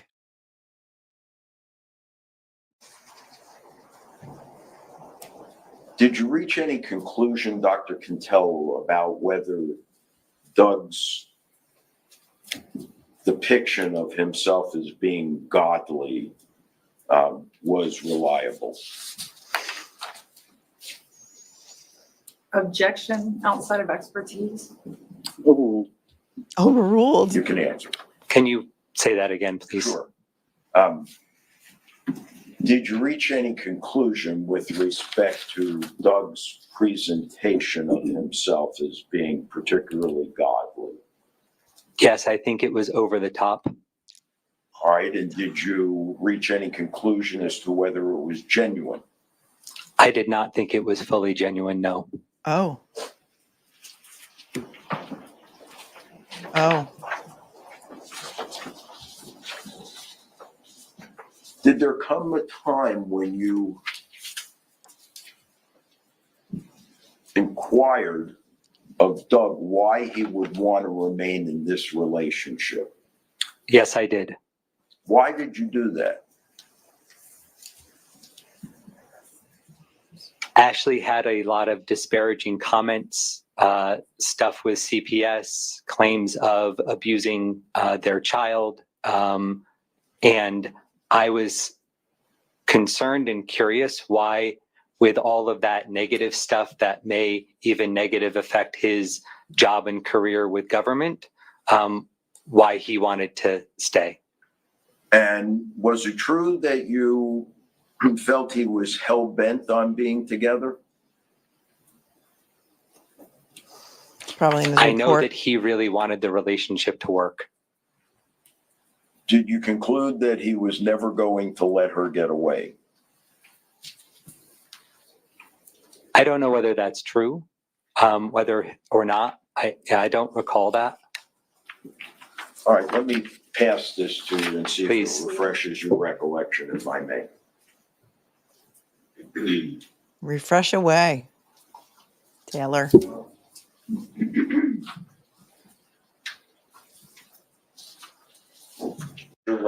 Your Thank you.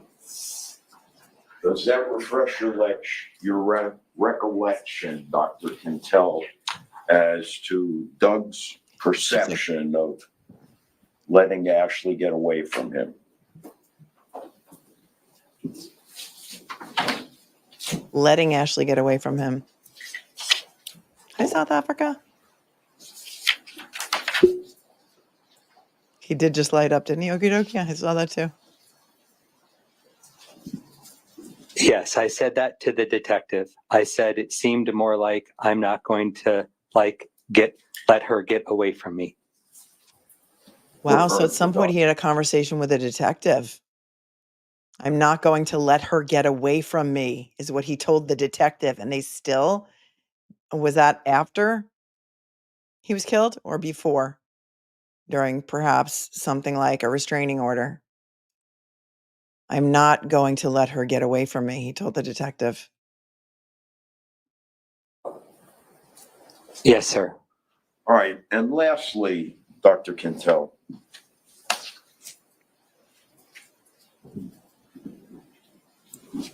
did Ashley have anything to say to you about Doug's interest in Emerson and whether or not it was just as Objection, hearsay. Sustained. Did you reach any conclusions, Dr. Quintel, about Doug's interest in the child as opposed to Ashley? Mm-hmm. Objection, Judge. I'm going to sustain this to the opinion. Was there an incident on one of these occasions when Doug was in your office that you thought was very strange as it related to the child? Objection, relevance. Overruled, as Overruled. long as it's factual. Yes.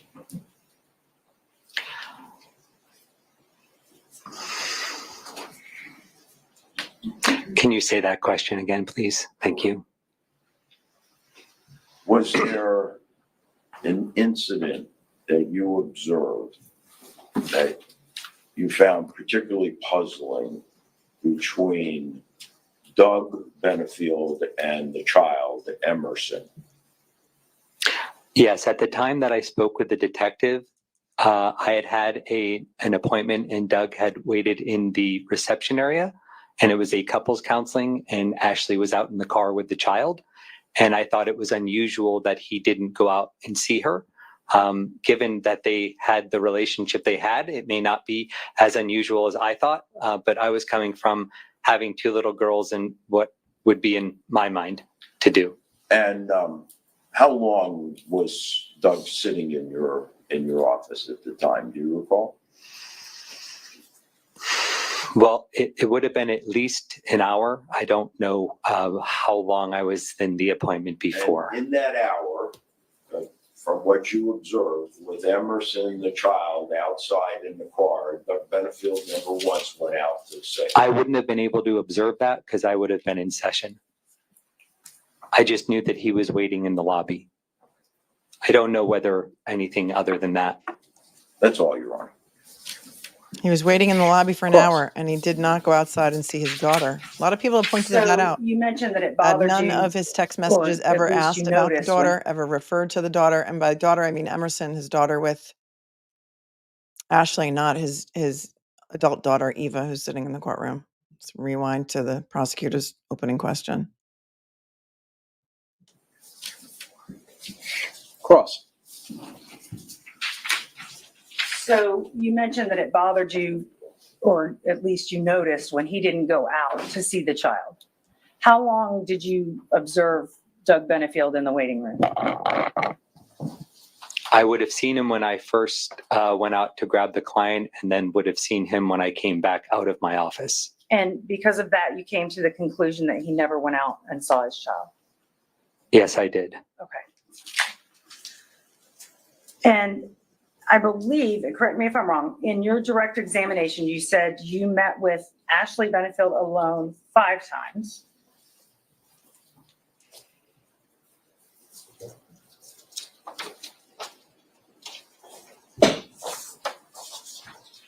Yes, ma'am. And you met with Doug Benefield alone twice. Yes, ma'am. And you met with them together twice. Yes, ma'am. So the majority of the time you met with Ashley Benefield. Over half of the times you met with her. To do trauma resolution. Yes, ma'am. Trauma resolution. And her discussions with you and her recitations of things played into your decision about this opinion that Doug was being domineering and super controlling, did it not? Yes, they were comments that she made and frustrations that she had within the system. Okay. So it was not solely based on things that you were observing in Doug Benefield. No, ma'am. Thank you. No further questions. Redirect. Nothing further. Can this witness be released? Yes. State. Yes. All right, sir, you're releasing your subpoena. Thank you very much. There you go. Wow. I thought that was good testimony for the defense. We published the couple of exhibits that we put in through Mr. Mizikaro. And then I think, well, once a break for lunch. I don't think that's. Oh, that's not. Yeah. Oh, you have 27? 27.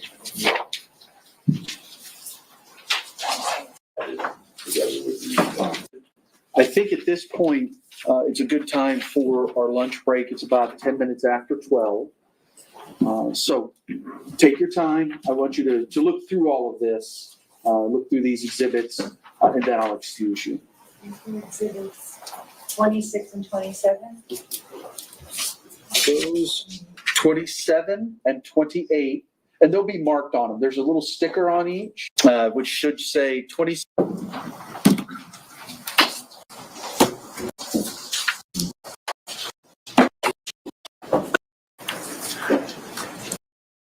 There's Jules, our court watcher, right behind Ashley. She's taking notes. Judge is going to let the jury look at the exhibits, and then I believe he's going to send them to lunch. That was a very interesting morning. Welsh Girl, thanks for becoming a member.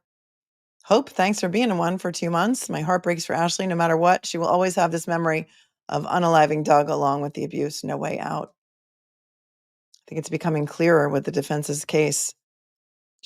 In my opinion. Shari, thanks for giving a membership. Shari, thank you so much. This sounds like EMDR, says Wendy. Thanks for the 5. Talking about the therapy. Becca, thank you for gifting a membership. That is so very generous of you. Dorothy, thank you for the 10. I divorced my abusive husband 30 years ago. No hitting, just pushing, shoving, and yelling. I did get him on felony assault. To this day, my family and friends don't believe me. He's a good salesman. Happens a lot. A lot of times the abuser is very charismatic and nobody believes the victim because nobody could believe that this great guy or woman could do this, right? People just don't believe it. I'm not going to let her get away from me. That's what he said. And that is exactly what happened. According to Ashley's own testimony, he said, "You're effing done. You are effing done." And that's when she told this jury that she was afraid for her life because she felt that he was not allowing her to leave. And this professional just told you that in his opinion, it wasn't even his opinion because he wasn't allowed to really testify as to his opinion. Ashley said she was scared of Doug, that there was an intimidation issue there. And he told the detective, Dr. Quintal told the detective that Doug said, "I'm not going to let her get away from me." And we heard testimony also from the DV expert, Bruce Ferris, who testified leaving is the most hardest time, most dangerous time for a victim. The most dangerous time is leaving.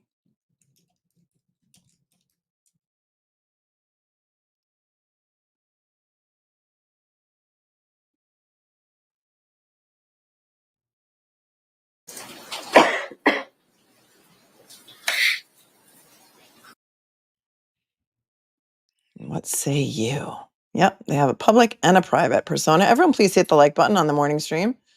Really does help the algorithm and helps this stream get out there for anybody who wants to see it.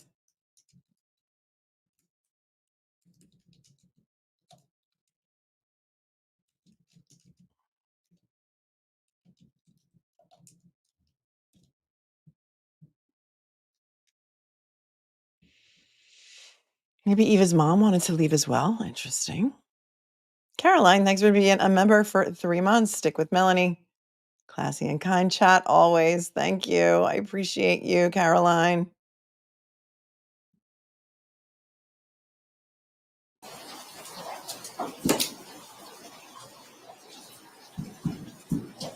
People have opined that passionate for kisses that Doug was a con man. He'd been sued. All right, so it's Before. 12:15. If I could have you back down in the jury assembly room where you began everything this morning and last week at 1:30. Should give you plenty of time if you want to go somewhere, if you just want to walk downtown. Be in the jury assembly room at 1:30. We'll get you back up here as soon as we can to get started for the afternoon. Remember the admonishments, don't talk amongst yourselves with anyone outside of the jury. We're doing any research on the people, places, things, the legal topics we've heard anything about. Thank you.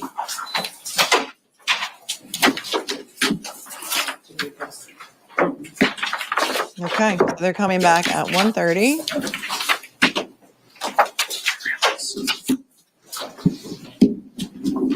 I don't think he's going to discuss anything else with the lawyers, but we'll see. Oh my goodness, Kathleen Potter, thank you so much for the $50 super sticker. You're so generous. So kind of you. From the defense of the items that they expect to introduce has been provided, Yes. right? And certainly a list of witnesses that are expected to be called. Yes.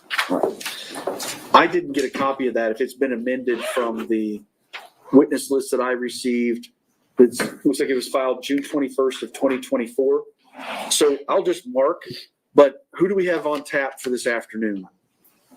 So I don't need to know the order, but just who? We have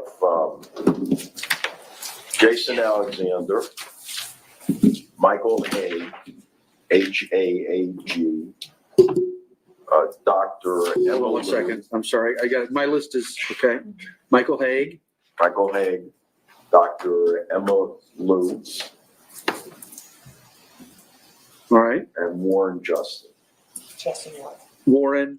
Justin, Ooh. the lead homicide detective. Ooh, they did not call him on their case in chief. That's going to be explosive. All right. And none of these, have all these folks been deposed? Yes. All right. Are there any objections or anything I need to hear before we get a jury in and get them seated and make them sit there for 5 or 10 minutes while I hear arguments at the bench? I would much, much rather have the objection made. Let's talk about it, and then let's call the jury in so it's a little bit smoother. With Detective Warren, I may have objections, but I don't know what's going to be asked. So He's the lead without detective on the case. asking what they're going to ask, I don't think we can have that conversation. And additionally, if Detective Gillum is set to testify, I would have similar objections. You didn't say that name. No, they've been keeping him here, so. I Okay. guess. You think just 1, 2, 3, 4 witnesses are going to take us the whole afternoon? Yes, I think there's a reasonably good chance we rest today. Oh, Okay. Oh, is this the bulk of what you're calling at this point? Yes, sir. Okay. Well, that would be fine, because then we could do a preliminary charge instruction this evening. Then you guys can decide if you want to do any rebuttal. Okay. So the one request I do have, Your Honor, is for Mike Haig, who's our ballistics expert. Mike. We need Mike Haig. Haig. Yes. Haag. Okay. We need the HDMI cable to run to the witness stand so he can plug his laptop in. To where? Here? I don't understand. Yes. Projected. Yeah, so it'll be up on the projector. So he's going to use his laptop to demonstrate project here. his testimony, yes, sir. I know this is the one we used. I don't know, Deputy, does that stretch to here? We'll inquire and we'll check it out. Oh, you know what? Needs a IT is gonna cable. come and take care of both. Okay, All right. thank you, Judge. I guess the only other questions they would have is there were other witnesses that were held by the defense. If these are the remainder of their witnesses, are those witnesses being released? Because they're asking the state. For this. We don't know what they're presenting in rebuttal. Okay.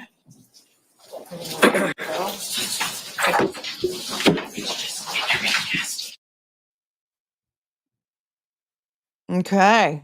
Well, Georgia, Jason Alexander is coming in this afternoon. Those of you who know, he did. There was a Jason Alexander. There is a Jason Alexander, an actor who played George Costanza, Seinfeld, which is one of my favorite references. So anybody that gets all the George Costanza references is just fine with me. Yuri's math teacher became a new member. Welcome, Yuri. Kathleen, again, thank you so much for the $50 super sticker. So generous. Desiree says, thank God you're back today, counselor. This case weighs heavily on me, and seeing and hearing things in chats I usually trust was sickening and disturbing. Did you happen to find Laura Richards? I mean, I found out who she is, but I don't know that I can get her to come on the show. But she's worldwide. I mean, she's Australian or she's from the UK. I can't remember, but I know that. I mean, I don't know how I'd be able to get her on the show, but that would be a very cool show. Gravel Gertie says, conversations should be about seeking the truth in this case, not an airing of everyone else's dirty laundry. No disrespect, but many comments are off topic. I've never seen you here before, Gravel Gertie, but people sharing their stories is not off topic. And for you to come in and tell me how I should be running my chat, it's a little bold, don't you think? I don't know. Hi, Pops, USMC. Thanks for the time. My niece called me from a gas station a few years ago. It was sad how I had to advocate for her. No one was listening to her.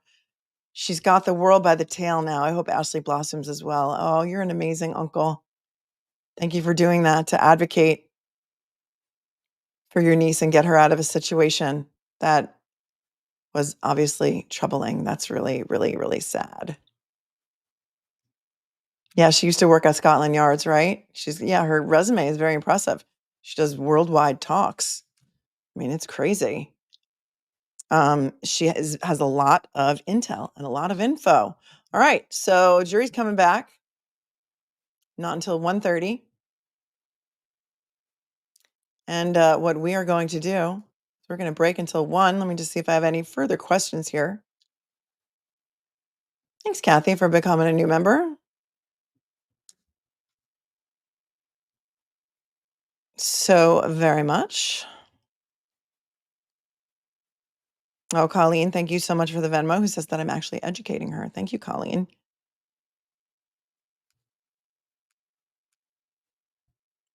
And I will see if Jules is available, if she would like to call in, to come in at 1. And we'll do that. Let me just set up the teleportation so that you can travel safely to the afternoon stream. But before you do that, I would love it if you would hit the like button on your way out, because it really does help the channel and it helps the stream get out there and all of the YouTube-ish type things that are important to the algorithm and for getting this coverage out there. And it would be so absolutely appreciated.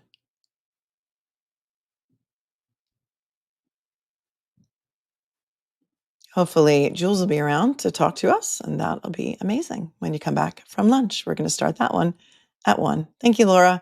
George Costanza is based on Larry David. I love Larry David, and I love Curb Your Enthusiasm. I'm sad that it's over, but what a great, great show. Thanks, Wine Yogi. Love you in the chat. Thanks for all you do. If anybody needs that number for the DV hotline, it is below, 1-800-799-7233. And please call for help if you need it. Thank you, mods. So amazing. It is a half an hour. It's about 35 minutes. It's 12:24 right now. So we'll be back at 1 p.m. for the afternoon stream, which will give us a half an hour before court's back in session. Art Vandelay. Thank you to the moderators. viewers, members, replay viewers, you're awesome. I'm going to teleport you now. Let me know that you get over there safely. Remember, be cool, be kind, be classy. It's not hard. Love to see you back for the afternoon. There will be 4 more witnesses, and then the defense intends to rest today. So good stuff coming up this afternoon. I will see you over there. Safe travels, my friends.